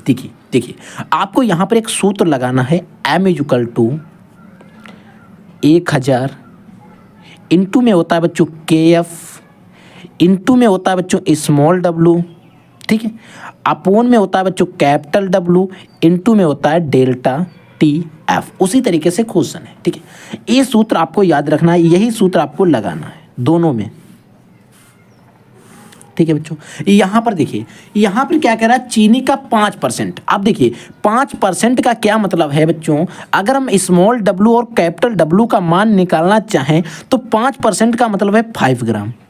ठीक है, अब कोई भी चीज़ होती कितने ग्राम में होती, 100 ग्राम में 5 ग्राम मानेंगे ना, 100 ग्राम में। तो अगर हम 100 ग्राम से 5 ग्राम घटा देंगे तो कितना बचेगा? 95 ग्राम। ठीक है, तो जो हमारा कैपिटल डब्ल्यू का मान आया वो 95 ग्राम, स्मॉल डब्ल्यू का मान आया 5 ग्राम। ठीक है, समझ में आ गया। लेकिन अगर हम बात करें चीनी का सूत्र क्या होता है? C12 H22O11 सूत्र होता है। अगर आप इसका अणुभार निकालोगे, ऑक्सीजन एक कार्बन का 12 होता है, 12 बराबर 12 गुणे 12। ठीक है, 144 12 गुणे 12, 12 दूनी 24 के 4 80 लगे 2, 12 12 2 14, 144। ठीक है, 12 बराबर 144 हो जाएंगे। प्लस आपको इनका सभी के देखिए, ऑक्सीजन का कार्बन का 12 होता है, ऑक्सीजन का हाइड्रोजन का 1 होता है, ऑक्सीजन का 16 होता है। 16 11 गुणा करिए आप इनका, जब गुणा करके अणुभार आप निकाल लोगे ना, तो आपका अणुभार जो बच्चों याद रखने हैं 342 आ जाएगा। कितना आ जाएगा? 342 याद रखिएगा, क्योंकि टाइम लग जाएगा। ठीक है, निकालेंगे तो वीडियो बहुत लेंथी हो जाएगा। वैसे भी काफ़ी इंपॉर्टेंट वीडियो है, लंबी वैसे भी हो रही है। ठीक है, आपको क्या करना है, एम का मान जो है, एक अणुभार जो होता है बच्चों m = होता है एम का मान। तो बच्चों यहाँ पर देखिए एम का मान हमारे पास आ गया। कितना आ गया? इसको ध्यान से यहीं से हम सॉल्व करना स्टार्ट कर देते हैं। एम का मान आ गया 342। ठीक है, = 1000 में हमें कोई चेंज नहीं करना है, इनटू में KF की यहाँ पर कोई जिक्र नहीं हुआ है। स्मॉल W का मान हमें पता ही है कितना आ गया है, 5 ग्राम। कैपिटल W का मान आ गया है 95 ग्राम, 95, इनटू में TF का यहाँ पर कोई जिक्र नहीं किया गया है। एक मिनट, TF बच्चों बात की गई। देखिए यहाँ पर TF का मान कैसे निकालेंगे? देखिए डेल्टा TF, देखिए यहाँ पर विलयन का हिमांक 71 डिग्री सेंटीग्रेड 71 केल्विन है, 271 केल्विन है। ठीक है, अब यहाँ पर देखिए 271 केल्विन है। लेकिन अगर हम शुद्ध जल की बात करें, शुद्ध जल का इतना होता है, तो अगर हमें इसका शुद्ध जल का इतना होता है, तो अगर इतना दिया गया तो इससे इसको अगर माइनस कर दें तो हमारा आंसर सही आ जाएगा? नहीं आ पाएगा। आ जाएगा ना? कोई दिक्कत होगी नहीं? ठीक है, तो हम क्या करेंगे, शुद्ध जल का कितना है 273.15, माइनस कर देंगे 271 से। 271 से जब आप इसको माइनस करोगे तो आ जाएगा 2.15, 27, 73, 275। ठीक है, ये मान आ गया। ठीक है, इसको हम एक बार और आगे लिख लेते हैं। 342 = 1000 गुणे KF इनटू में 5 अपोन में क्या हो जाएगा बच्चों, 95 गुणे 2.15, इतना मान आ गया। अगर इसको हम समीकरण नंबर 1 डाल दें, क्या मान दें, समीकरण नंबर 1 मान लीजिए। ठीक है, यहाँ पर आप इसको छोड़ दीजिएगा समीकरण नंबर 1 मान के। ठीक है, अब हम क्या करेंगे बच्चों, ग्लूकोज के विलयन के लिए, ग्लूकोज के विलयन के लिए, जो बच्चों हमारा ग्लूकोज का विलयन है उसके लिए। ठीक है बच्चों, ग्लूकोज यानी कि C6H12O6, C6H12H12O6, इसका आप परमाणु क्रमांक निकाल चुके हो, द्रव्यमान संख्या निकाल चुके हैं कितनी होती है, अणुभार कितना होता है, m = होता है 180, निकाल चुके हैं पीछे। ठीक है, तो यहाँ पर सूत्र भी हमें यही वाला लगाना है, m = तो यहाँ पर m = क्या हो जाएगा, देखिए m = क्या हो जाएगा, 180 = 1000, KF की यहाँ पर भी कोई जिक्र नहीं है, इनटू में कैपिटल W हो जाएगा। कैपिटल स्मॉल W का मान वही 5%, क्योंकि यहाँ पर भी हमारा 5% ही विलयन की बात की गई थी। ठीक है, तो 5 इधर आ गया, स्मॉल W हो गया। अब देखिए अपोन में क्या हो जाएगा, इधर देखिए कैपिटल W का मान यहाँ पर भी 95 रहने वाला है। लेकिन यहाँ पर देखिए ग्लूकोज का जो विलयन है इसमें हमें कोई भी हिमांक की बात नहीं की गई है, तो यहाँ पर हमें TF जो है डेल्टा TF उसका मान निकालना पड़ेगा, डेल्टा TF निकालना पड़ेगा। और हमसे पूछा भी गया है क्या, कि 5% का जो विलयन है, क्या पूछा गया, 5% विलयन के हिमांक की गणना करें, यानी कि जो 5% वाला विलयन है, जो हमारा ग्लूकोज का विलयन, उसका हिमांक हमें निकालना है। ठीक है, अगर ए वाला जो मान दिए गए हैं, ए वाला एक आ गया, इसको समीकरण नंबर 2 डाल दें। अब हम क्या करेंगे, समीकरण दोनों आगे, हम क्या करेंगे, समीकरण जो 1 है, समीकरण 1 को समीकरण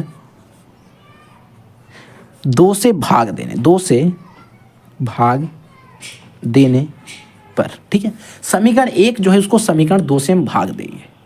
तो देखिए बच्चे, समीकरण 1 को समीकरण 2 से भाग देते हैं। समीकरण 1 क्या है, 342 अपोन में क्या आ जाएगा, 180 आ जाएगा। ठीक है, इतना ही तो आएगा, 180 आ जाएगा। इक्वल टू क्या हो जाएगा, इसको ध्यान से देखिए, ऊपर क्या है 1000 गुणे के एफ इंटू में 5 डिवाइडेड बाई कितना है 95 गुणे 2.15 बटे में इसका क्या हो जाए, ये समीकरण एक हुआ ना अभी। अब हमें इसके बटे में लिखना है दूसरा वाला समीकरण 1000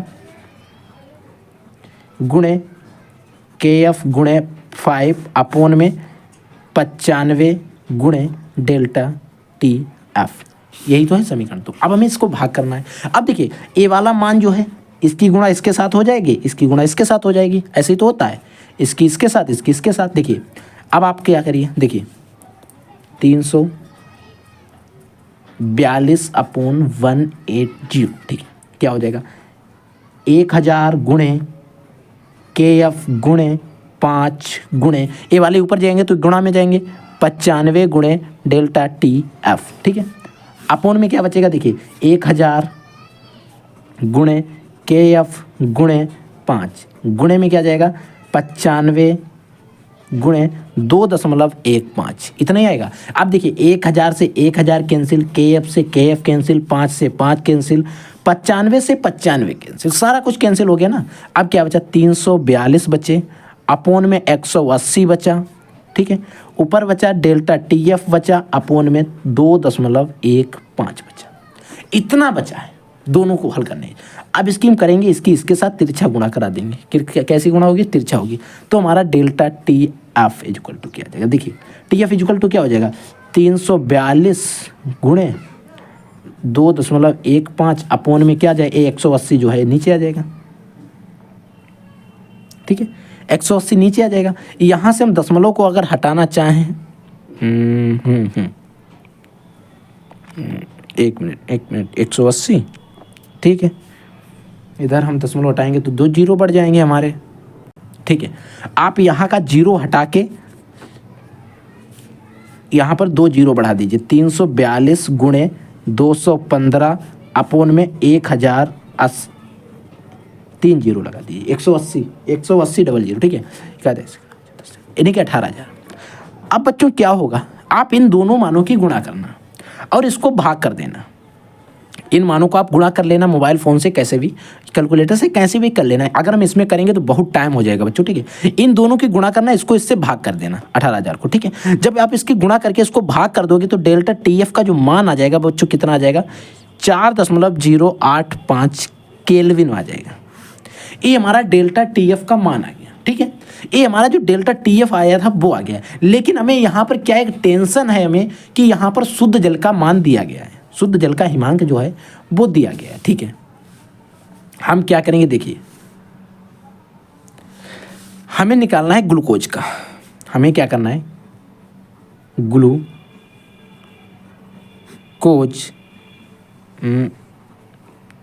ग्लूकोज के विलयन का हिमांक। ग्लूकोज के विलयन का हिमांक क्या होता है, आपको 273.15 जो दिया गया है शुद्ध जल का, ये वाला हमें दिया गया 273। अब इससे माइनस कर देंगे जो हमारा आया है 4.085। जब बच्चों आप इसको माइनस करोगे, ठीक है, जब आप इस मान को इससे घटा दोगे तो आ जाएगा 4 से 73 से 4 को घटाइए 69 आ जाएंगे, दशमलव लगा दीजिएगा 4, इधर देखिए 85 जीरो, ठीक है, जीरो ये वाला हो गया, ठीक है, 5065, ठीक है, इतना देखिए आ जाएगा 269.065 kelvin T F delta T F. और एक किस बिलियन का आया है, ग्लूकोज का, और यही हमसे पूछा गया है 5% बिलियन के हिमांक की गणना करना है। ये हिमांक इसका आएगा कितना 269.056 केल्विन, लेकिन हमारा जो पहला वाला बिलियन था उसका कितना आया था हमारा 0.34 केल्विन जब हमने निकाला था, ठीक है। इसका मान इतना आ गया। अब आई होप आपको ये लेक्चर जो है, इस लेक्चर में जो 2 न्यूमेरिकल हमने डिस्कस कर चुके हैं, ये लेक्चर आपको समझ में आ गए होंगे, ठीक है। आपको अगर ये 2 न्यूमेरिकल समझ में आ गए, क्योंकि ये दोनों numerical it is very very hard numerical, ठीक है। अब हम बात करते हैं आगे के न्यूमेरिकल्स की। देखिए बच्चों तीसरा न्यूमेरिकल, इसको भी ध्यान से समझिए, कह रहा है कि 27 डिग्री सेंटीग्रेड पर 2% यूरिया के जलीय विलयन का परासरण दाब ज्ञात कीजिए। दिया गया है विलयन का स्थिरांक कितना, ठीक है। अब बच्चों विलयन का स्थिरांक मतलब यहाँ पर अगर हम सॉल्व करें, और यहाँ पर हेडिंग डाल लगाएं गिवन, यानी कि दिया गया है। तो बिलियन का स्थिरांक जो होता है आर इक्वल टू दिया गया 0.082 दिया गया, 0.082 दिया गया, ठीक है, मात्र कोई जरूरी नहीं, ठीक है। अब यहाँ पर बिलियन किसका दिया गया? यूरिया का। यूरिया का सूत्र होता है NH2CO NH2। आप बच्चों इसका अणुभार जब निकालोगे NH2CO NH2 का, तो आ जाएगा आपका 60 अणुभार, ठीक है। अणुभार आपको निकालोगे तो आ जाएगा 60, ठीक है। तो अणुभार तो इसका 7 हो गया, 60 हो गया। लेकिन यहाँ पर टेम्परेचर कितने में दिया गया? डिग्री सेंटीग्रेड में 27 डिग्री गया। अब हमें इसको चेंज किस में करना है? केल्विन में। केल्विन में चेंज करने के लिए इसमें हम 273 को जोड़ देंगे, 273 जोड़ देंगे और ये हो जाएगा बच्चों हमारा 300 केल्विन, ठीक है। तो टेम्परेचर भी आ गया हमारा, ठीक है। अब क्या कह रहा है? 2% यूरिया के जलीय विलयन का परासरण दाब 2 ग्राम। 2% का मतलब होगा 2 ग्राम हो जाएगा। अब विलयन का जो आयतन है वो 2 ग्राम है। यूरिया का जो 2 ग्राम विलयन का आयतन होगा वो 100, देखिए अब ये घोला जाएगा वो 100 ml में ही तो घोला जाएगा, क्योंकि यहाँ पर बात की गई 2 ग्राम की, तो 2% की, परसेंट मतलब ml में। अब हम क्या करेंगे? यहाँ पर लिखेंगे कि जो 2 ग्राम हमारा यूरिया का विलयन आया है, 2 ग्राम यूरिया, 2 ग्राम यूरिया विलयन का आयतन, क्योंकि आयतन की भी हमें जरूरत पड़ेगी। आयतन मान के कितना चलेंगे? 100 ml, 100 ml ही मान के चलेंगे ना। अब हमें 100 ml यहाँ पर आयतन हो गया, ठीक है। अब 100 ml आयतन मान के चलेंगे, 100 ml आयतन हो गया, ठीक है। अब बच्चों आप अगर 100 ml आयतन मान लिया और इसका अणुभार कितना है? 60 अणुभार आया। अगर हम 60 ग्राम यूरिया का विलयन बात करें, 60 ग्राम यूरिया का विलयन, 60 ग्राम यूरिया का विलयन, अगर बच्चों आपने 11th में एक चैप्टर पढ़ा होगा विलयन का आयतन, ठीक है, यहाँ पर लिख लेना विलयन का आयतन, वो शायद मोल अवधारणा जिसका, हाँ मोल अवधारणा वाला अगर आपने चैप्टर अच्छे से पढ़ा है, मोल अंश वाला, उसमें आपको ये सारे सूत्र यहाँ पर पढ़ाए गए, वहीं का एक सूत्र क्वेश्चन है, क्योंकि वहाँ पर आपने द्रव्य अनुपाती क्रिया का नियम, अवगाद्रो संख्या वगैरह पढ़ी थी, ठीक है। वहाँ पर द्रव्य अनुपाती क्रिया का नियम, क्रिया प्रतिक्रिया का नियम, ऐसे नियम जो वहाँ पर हैं वो आपने पढ़े हैं। वहाँ से आपको सूत्र समझना है, क्योंकि वहाँ से आपको न्यूमेरिकल अच्छे से समझ में, अगर आपने वो वहाँ पर चैप्टर पढ़ा है तो और भी अच्छे से समझ में आ रहा होगा, ठीक है। वैसे आपको थोड़ा हार्ड लग रहा होगा ना, क्योंकि यहाँ पर थ्योरेटिकल न्यूमेरिकल है। देखिए होता क्या है, 100 ml में हम बात कर रहे हैं, ठीक है। कितना है? 2% का है। इसका अणुभार कितना दिया गया? 60। इसको काटेंगे, 30 दूनी 60, ठीक है। और 100 की 30 में गुणा कर देंगे, कितना आ गया? 3000 ml आ गया। लेकिन हमें अणुभार किस में चाहिए होता है? लीटर में। लीटर का मतलब यहाँ पर मैं 1000 से भाग कर देंगे, 3 0 से 3 0 कैंसिल, यानी कि आ गया हमारा 3 लीटर। 3 लीटर, एल का मान आ गया 3 लीटर। समझ में आ गया? कितना आ गया? 3 लीटर, क्योंकि हमें अणुभार कितने ml में है, लेकिन हमें चाहिए होता है लीटर में। अब विलयन का हम निकालेंगे परासरण दाब। अब मेन सूत्र पर अब हम बात करेंगे, परासरण दाब। आपने परासरण दाब को P से लिखते हैं, एक सूत्र पढ़ा होगा RT/V। RT/V। R का मान हमें दिया गया 0.082 इंटू टी का मान हमारे पास कितना है? 300 केल्विन है, इंटू बी का मान है 3। इतने तो है। अगर बच्चों यहाँ पर 1 मिनट टी, ठीक है, 300। अगर बच्चों यहाँ से हम दशमलव को हटाएं इंटू में करके, यहाँ दशमलव हटाएं, एक के आगे 1 2 3 जीरो बढ़ा दें, 3 हमने जीरो बढ़ा दिए, 3 जीरो में से 2 जीरो में इसके साथ कैंसिल कर दूं, ठीक है, और बचा 3, इसको 1 से कैंसिल कर दूं, 3 1 3, तो हमारा ऊपर क्या बचा? 82 बटे यहाँ पर नीचे 10 बचा, 82 बटे 10 ही तो बचा, ठीक है। भाग करिए, 10 8 80, दशमलव लगाए, जीरो बढ़ाया, 10 दूनी 20, यानी कि 8.2। तो परासरण दाब जो आ जाएगा बच्चों 8.2। और परासरण दाब किस में नापते हैं? वायुमंडल में नापते हैं। परासरण दाब बच्चों में जिसकी गणना करना था वो आएगा 8.2 वायुमंडल। समझ में आएगा? समझिएगा, न्यूमेरिकल 1 से 2 बार प्रैक्टिस करिएगा, सारे न्यूमेरिकल लगने लगेंगे, ठीक है। अगला बच्चों देखिए चौथा न्यूमेरिकल क्या है। देखिए बच्चों जो चौथा न्यूमेरिकल इसमें कह रहा है किसी विद्युत अपघट्ट के 0.8 मोल विलयन की प्रतिरोधकता इतनी दी गई है तो विलयन की मोलर चालकता की गणना करें। देखिए अगर हम यहाँ पर सॉल्व करने की इसकी बात करें, सॉल्व फिर हम बात करें गिवन, ठीक है। गिवन में हमें क्या दिया गया है, विद्युत अपघट के इतने मोल है, ठीक है। यानी कि यहाँ पर सबसे पहले अगर बात की जाए तो मोलर चालकता यानी कि lambda M equal to question mark हमसे दिया गया। प्रतिरोधकता को लिखते हैं आर से, आर इक्वल टू दिया गया 5 × 10⁻³ ठीक है। और यहाँ पर हमें इतने मोल विद्युत अपघट के विलयन सी इक्वल टू दिया गया 0.8 मोल, ठीक है। कोई दिक्कत नहीं होनी चाहिए, ठीक है। सूत्र हमारा क्या होता है बच्चों, लैम्डा एम इक्वल टू होता है कप्पा इंटू में 1000 अपॉन में सी। बात आती है बच्चों कप्पा का मान कहाँ से लाओगे, तो बच्चों एक सूत्र आपको याद रखना है, जो कप्पा इक्वल टू होता है 1/r, ये सूत्र आपको याद रखना है।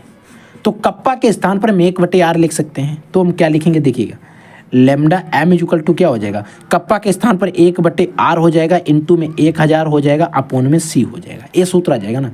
तो हम लैम्डा एम निकाल सकते हैं, 1/r का मान दिए गए 5 × 10⁻³ इंटू में 1000 अपॉन में सी का 0.8, ठीक है। 1000 दिया गया 0.8 हो गया, ठीक है, कोई दिक्कत नहीं। 5 दूनी 10, क्या बचा ऊपर देखिए 200 अपॉन में 0.8 × 10⁻³ बचे, दशमलव हटाया ऊपर एक 0 और बढ़ा दिया। ऐसा कर सकते नहीं, नहीं कर सकते, कर सकते हैं बच्चों, ठीक है। अब हमने क्या किया, 3 10⁻³ है, ऊपर जाएंगी हो जाएंगी प्लस की, तो 2000 × 10⁻³ ये हो गई प्लस में, बटे में हमारा बचा 8, कितना बचा 8, ठीक है। 2 से काटिए, 2 चक्कू 8, 2 एकन 2, 1000 × 10⁻³ अपॉन में 4 भाग करिए, 4 दूनी 8 बचे 2, यहाँ पर बचे 2 लगाया 0 हो गए 20, 4 पंचे 20, एक 0 बचा, ठीक है। यानी कि जो लैम्डा एम इक्वल टू आ गया 250 × 10⁻³ इतना मान आ गया, आंसर आ गया। अगर आप इसको और भी 0.1 संख्या के बाद लाना चाहते हैं, लैम्डा एम इक्वल टू क्या होगा, 2.50 इंटू 10⁵ हो जाएगा, प्लस की हो जाएंगी, प्लस की 5 हो जाएगा, 10⁵, ऐसा भी आप लिख सकते हैं। दोनों आंसर सेम है, आप कोई भी एक लिख लीजिएगा, समझ में आया।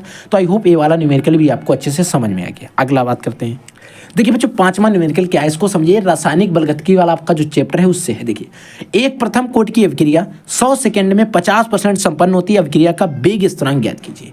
एक प्रथम कोटि की अभिक्रिया है 100 सेकंड में 50% संपन्न होती है, अभिक्रिया का वेग स्थिरांक आपको बताना है। हम करेंगे सॉल्व, ठीक है। मान देखिए भाई, गिवन हमें गिवन वैल्यू में क्या दिया गया, देखिए यहाँ पर टाइम दिया गया t equal to 100 second second. अब यहाँ पर 50% पूर्ण होती है, यहाँ पर वेग स्थिरांक को लिखते हैं हम k से, k equal to question mark, ठीक है, क्वेश्चन मार्क। आपने एक सूत्र पढ़ा था प्रथम कोटि की अभिक्रिया के लिए, 50% संपन्न होती है कितने समय में, 60 सेकंड में, अभिक्रिया के वेग स्थिरांक k का मान हमें बताना है, ठीक है। और यहाँ पर x का मान दिया गया 50%, ठीक है। और यहाँ पर a जो जरूरत पड़ता है उसका मान हमेशा होता है 100%, ठीक है। एक सूत्र होता है k इक्वल टू 2.303 अपॉन में t log a/a minus x, ये सूत्र होता है, ठीक है। देखिएगा यहाँ पर k इक्वल टू क्या हो जाएगा, 2.303 अपॉन t का मान हमें दिया गया 100 सेकेंड, इंटू बच्चों log a का मान हमारा होता है 100 माइनस x का मान हमें यहाँ पर दिया गया 50%, ठीक है। भाग करेंगे 100 बटे आ जाएगा 50, 0 से 0, 5 दूनी 10, 2 आ गया, ठीक है। अब ये 2 आ जाएगा इसके log के पास, तो हो जाएगा log 2, आप इसको हमने काट दिया, आप नेक्स्ट लाइन में बढ़ा सकते हो, ठीक है। तो k इक्वल टू क्या हो जाएगा, देखिए 2.303 अपॉन में 100। अब बच्चों log 2 आ गया, log 2 का मान जो होता है वो याद रखना 0.693 होता है। यहाँ पर आप नोट करके लिख लीजिएगा, log 2 इक्वल टू होता है 0.693, इसका कांस्टेंट मान होता है। अब आप 0.693 अपॉन और 2.303 आप इसकी गुणा अपॉन t गुणा करोगे, तो आप इसकी जब गुणा करोगे तो आ जाएगा, और गुणा में आएगा 0, ये बढ़ जाएगा, ठीक है। एक मिनट, ठीक है। इसकी जब आप गुणा करोगे तो आ जाएगा 78 और 2 22। सॉरी बच्चों, ये जो वैल्यू है ये गलत हो गया है, ये वैल्यू मान नहीं है, ठीक है। ए मान नहीं होता है log 2 का, log 2 होता है, ए मान होता है शायद log 3 का, 0.3010 होता है, 0.3010 होता है। सॉरी बच्चों, ये गलत हो गया है, नो प्रॉब्लम, ठीक है, काट दीजिए इसको, सॉरी गलती हो गई है। इसका जो मान होता है log 2 का बच्चों 0.3010 होता है, ठीक है। अब यहाँ पर इसके स्थान पर आप रखिएगा 0.310, ठीक है।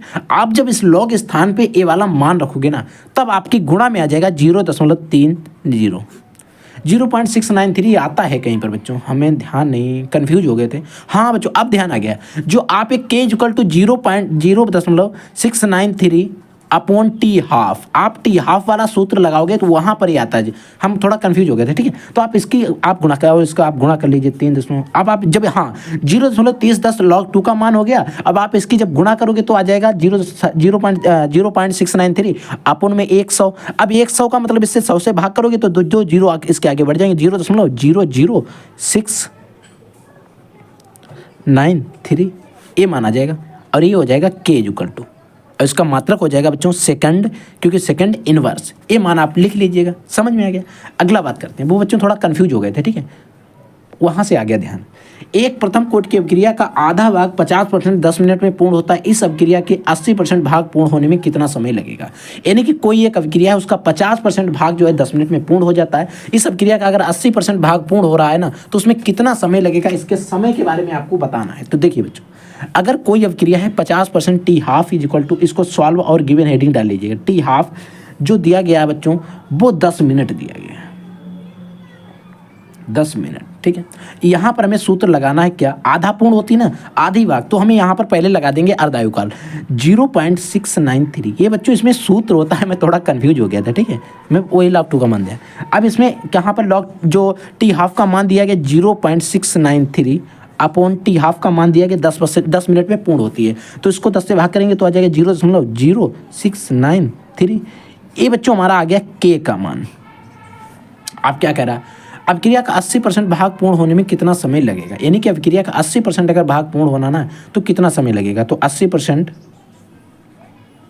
पूर्ण होने में लगा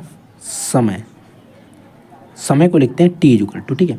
अब हमारा एक सूत्र होता है के इक्वल टू, वही लगाना है 2.303 अपॉन में टी लॉग ए बटे ए माइनस एक्स। आपको पता ही है क्या है ए माइनस एक्स क्या है, ठीक है। तो यहाँ पर 80% की बात कर रहा है तो 100, पहले हम इसी को हल करते हैं, 100 बटे 100 माइनस 80, ठीक है, भाग करेंगे तो 100 बटे आ जाएगा 20, 0 से 0 करने 5 दूनी 10, 2 पंचे 10, ठीक है।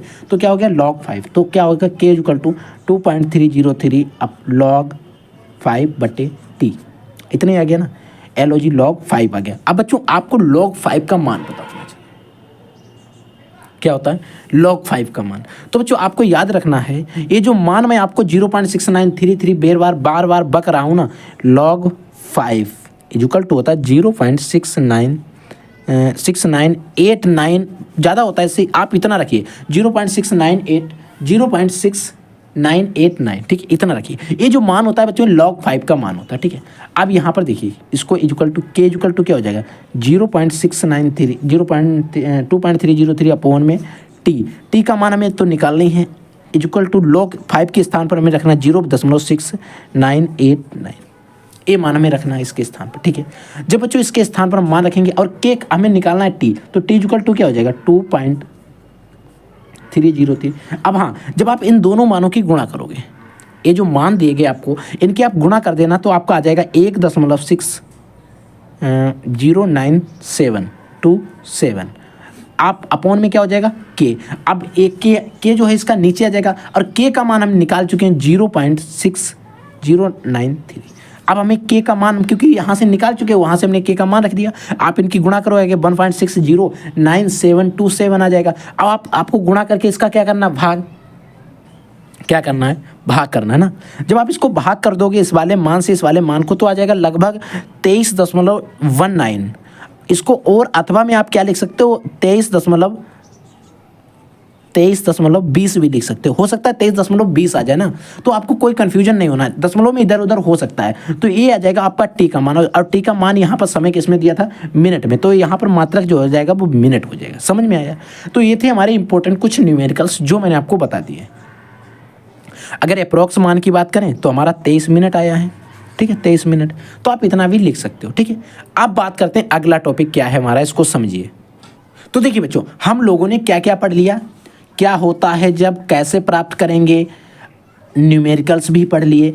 अब बात आती है IUPAC। तो IUPAC अब पढ़ लेते हैं हम लोग, ठीक है। क्या पढ़ते हैं, IUPAC नाम कैसे किया जाता है इसको भी पढ़ते हैं। अब हमारा जो अगला टॉपिक रहेगा बच्चों, वो हम पढ़ेंगे IUPAC। देखिए बच्चों, जो IUPAC नामकरण होता है इसको भी ध्यान से समझिए, क्योंकि इसमें भी बोर्ड एग्जाम्स के अंदर IUPAC नामकरण के भी क्वेश्चंस आते हैं। पहला देखिए क्या दिया गया, CH3 single bond CH, double bond CH, single bond CH और CH3 का होल Br, ठीक है, ये दिया गया। पहले तो आप इसको सही से लिखिए, तभी आप इसका नामकरण कर सकते हैं। हम इसको सही से लिखना चाहें तो कैसे लिखेंगे, हमारे पास CH3 है, इसके हाइड्रोजन 4 पूरे करेंगे, CH इधर हमारा दिया गया, इसको हम नीचे लगा लेते हैं CH3।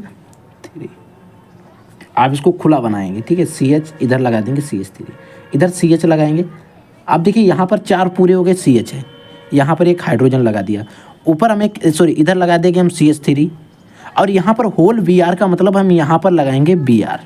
क्या लगाएंगे, Br लगा देंगे, ठीक है।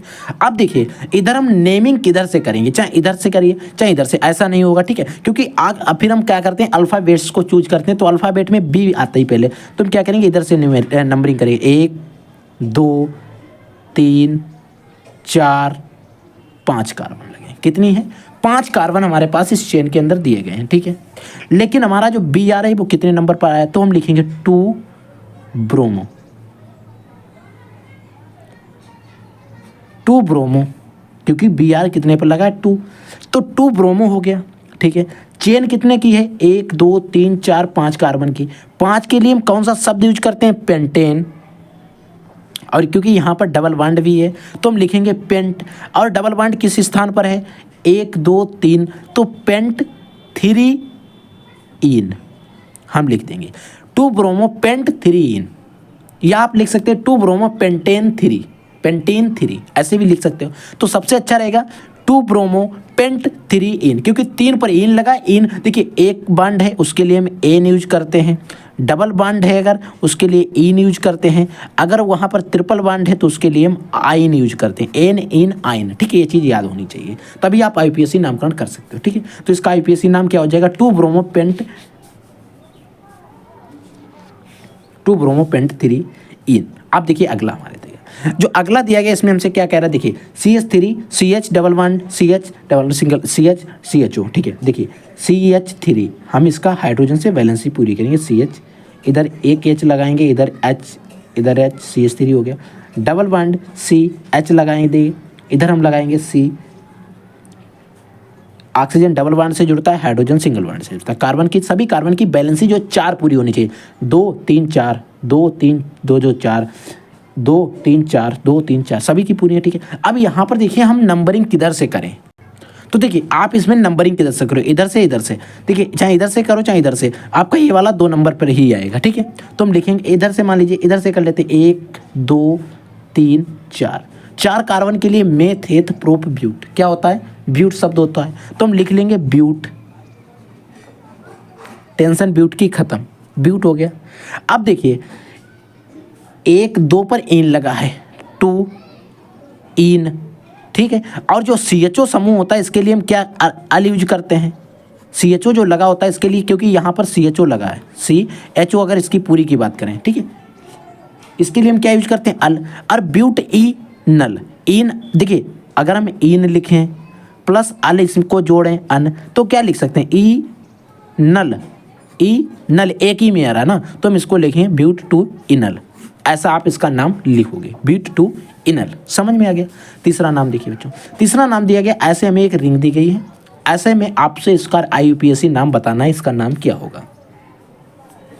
तो बच्चों अगर आपको ऐसी कोई रिएक्शन दे देता है तो आपको बहुत अच्छी बात, रिंग जो है खोलने की ज़रूरत नहीं है, खुली खुलाई हमको दे रहा है, सही बात है, क्योंकि हमें इसमें खोलने की कोई भी ज़रूरत नहीं पड़ती है ना। अब हमें बात आती है इसमें नंबरिंग किधर से, क्योंकि नंबरिंग हम इधर से करेंगे, CHO समूह इधर पहले मिल रहा है, ठीक, 4 कार्बन कितने हैं, 4, ठीक है। लेकिन जो Cl लगा वो कितने नंबर पर लगा है, तो हम लिखेंगे 3 क्लोरो लगा हुआ है, ठीक है। अब यहाँ पर एक चीज़ और देखिए, यहाँ पर CH3 भी लगा है, तो इसको 3 क्लोरो कामा 3 मेथिल, क्योंकि CH3 को मेथिल समूह होता है, 3 क्लोरो 3 मेथिल हो गया। अब यहाँ पर 3 मेथिल हो गया। अब एक पूरी रिंग कितनी है 4, तो क्या हो जाएगा ब्यूट ब्यू। अब जो हमारा CH होता है उसके लिए अल यूज करते हैं, और सिंगल बॉन्ड सभी में है तो N, तो क्या हो जाएगा ब्यूटेनल, क्या हो जाएगा ब्यूटेनल। और एक कार्बन पर लगा है तो आप लिख सकते हैं ब्यूटेनल 1, और आप चाहें तो इसको लिखें, अन्यथा आप रहने भी दे दें तो कोई भी दिक्कत नहीं है। 3 chloro 3 methyl, 3 chloro 3 methyl butanal. समझ में आ गया। अगला देखिए बच्चों, अगला हमें दिया गया, इसमें कह रहा है CH3 सिंगल बॉन्ड CH, नीचे Cl लगाया, CH2 ऊपर O लगा दिया, इधर CH3 लगा दिया। इसका नाम क्या होगा? देखिए यहाँ पर नंबरिंग इधर से 1 2 3 4 5, और नंबरिंग का मतलब जिधर कोई क्रियात्मक समूह वगैरह पहले पड़ता है उधर से हम नंबरिंग करते हैं, ठीक है। अब यहाँ पर आप इसको खोल के लिखें या अन्यथा ना लिखें, पहली बार रिएक्शन खुलिए। देखिए 1 2 3 4, 4 नंबर पर हमारा क्लोरो लगा ना, तो हम लिखेंगे 4 क्लोरो, 4 क्लोरो, 4 क्लोरो हो गया, ठीक है। अब हमारा जो O समूह लगा है वो किस कार्बन पर लगा है? 4 क्लोरो हो गया। रिंग कितने कार्बन की? 5, तो 5 के लिए हम पेंट यूज करते हैं, लेकिन हर जगह पर सिंगल बॉन्ड लगा है तो हो जाएगा पेंटेन, क्योंकि हर जगह पर सिंगल बॉन्ड लगा है पेंटेन। और O लगा है 2 पर, तो पेंटेन 2 ओन, पेंट 2 ओन, ठीक है। पेंट 2 ओन, ओन जो लगा है CO, जो O डबल बॉन्ड लगा है, ये ओन इसके लिए यूज करते हैं पूर्व लग, ठीक है। अब यहाँ पर O लगा है, इसके लिए ओन यूज करते हैं, तो किस नंबर पर लगा है? 2 नंबर पर, तो पेंटेन पूरी रिंग हो गई। और 2 नंबर पे लगा है तो पेंटे ओन या पेंटेनोन 2 भी लिख सकते हो, कोई दिक्कत नहीं। पेंट 2 ओन या आप पेंटेनोन 2 लिख सकते हो, ऐसे भी लिख सकते हो, कोई भी दिक्कत नहीं, नो प्रॉब्लम, ठीक है। ऐसा भी आप लिख सकते हो। समझ में आ गया।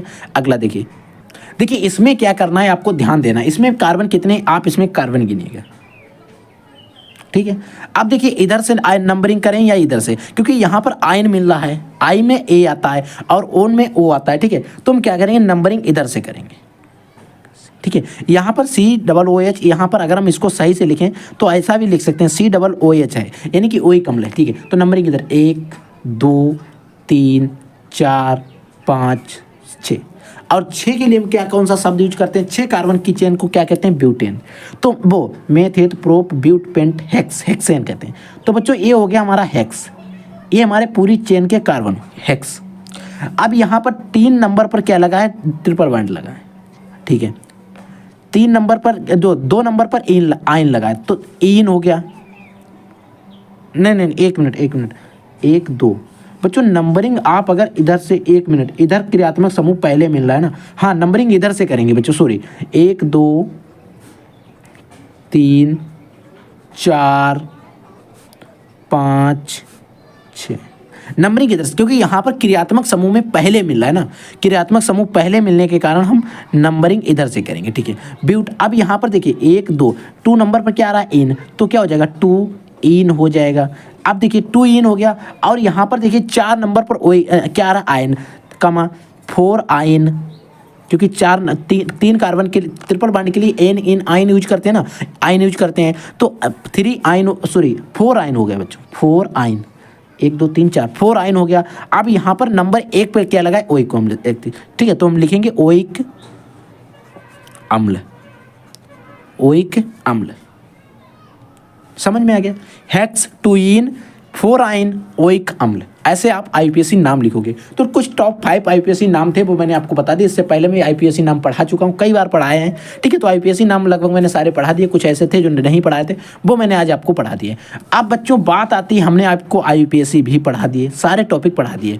अब 2 कुछ टॉपिक बचते हैं, एक आपका बचता है नेम रिएक्शंस का, और एक बचता है आपको क्वेश्चंस का। और ये दोनों टॉपिक पर मैं अच्छे से खासे डिस्कस कर चुका हूँ।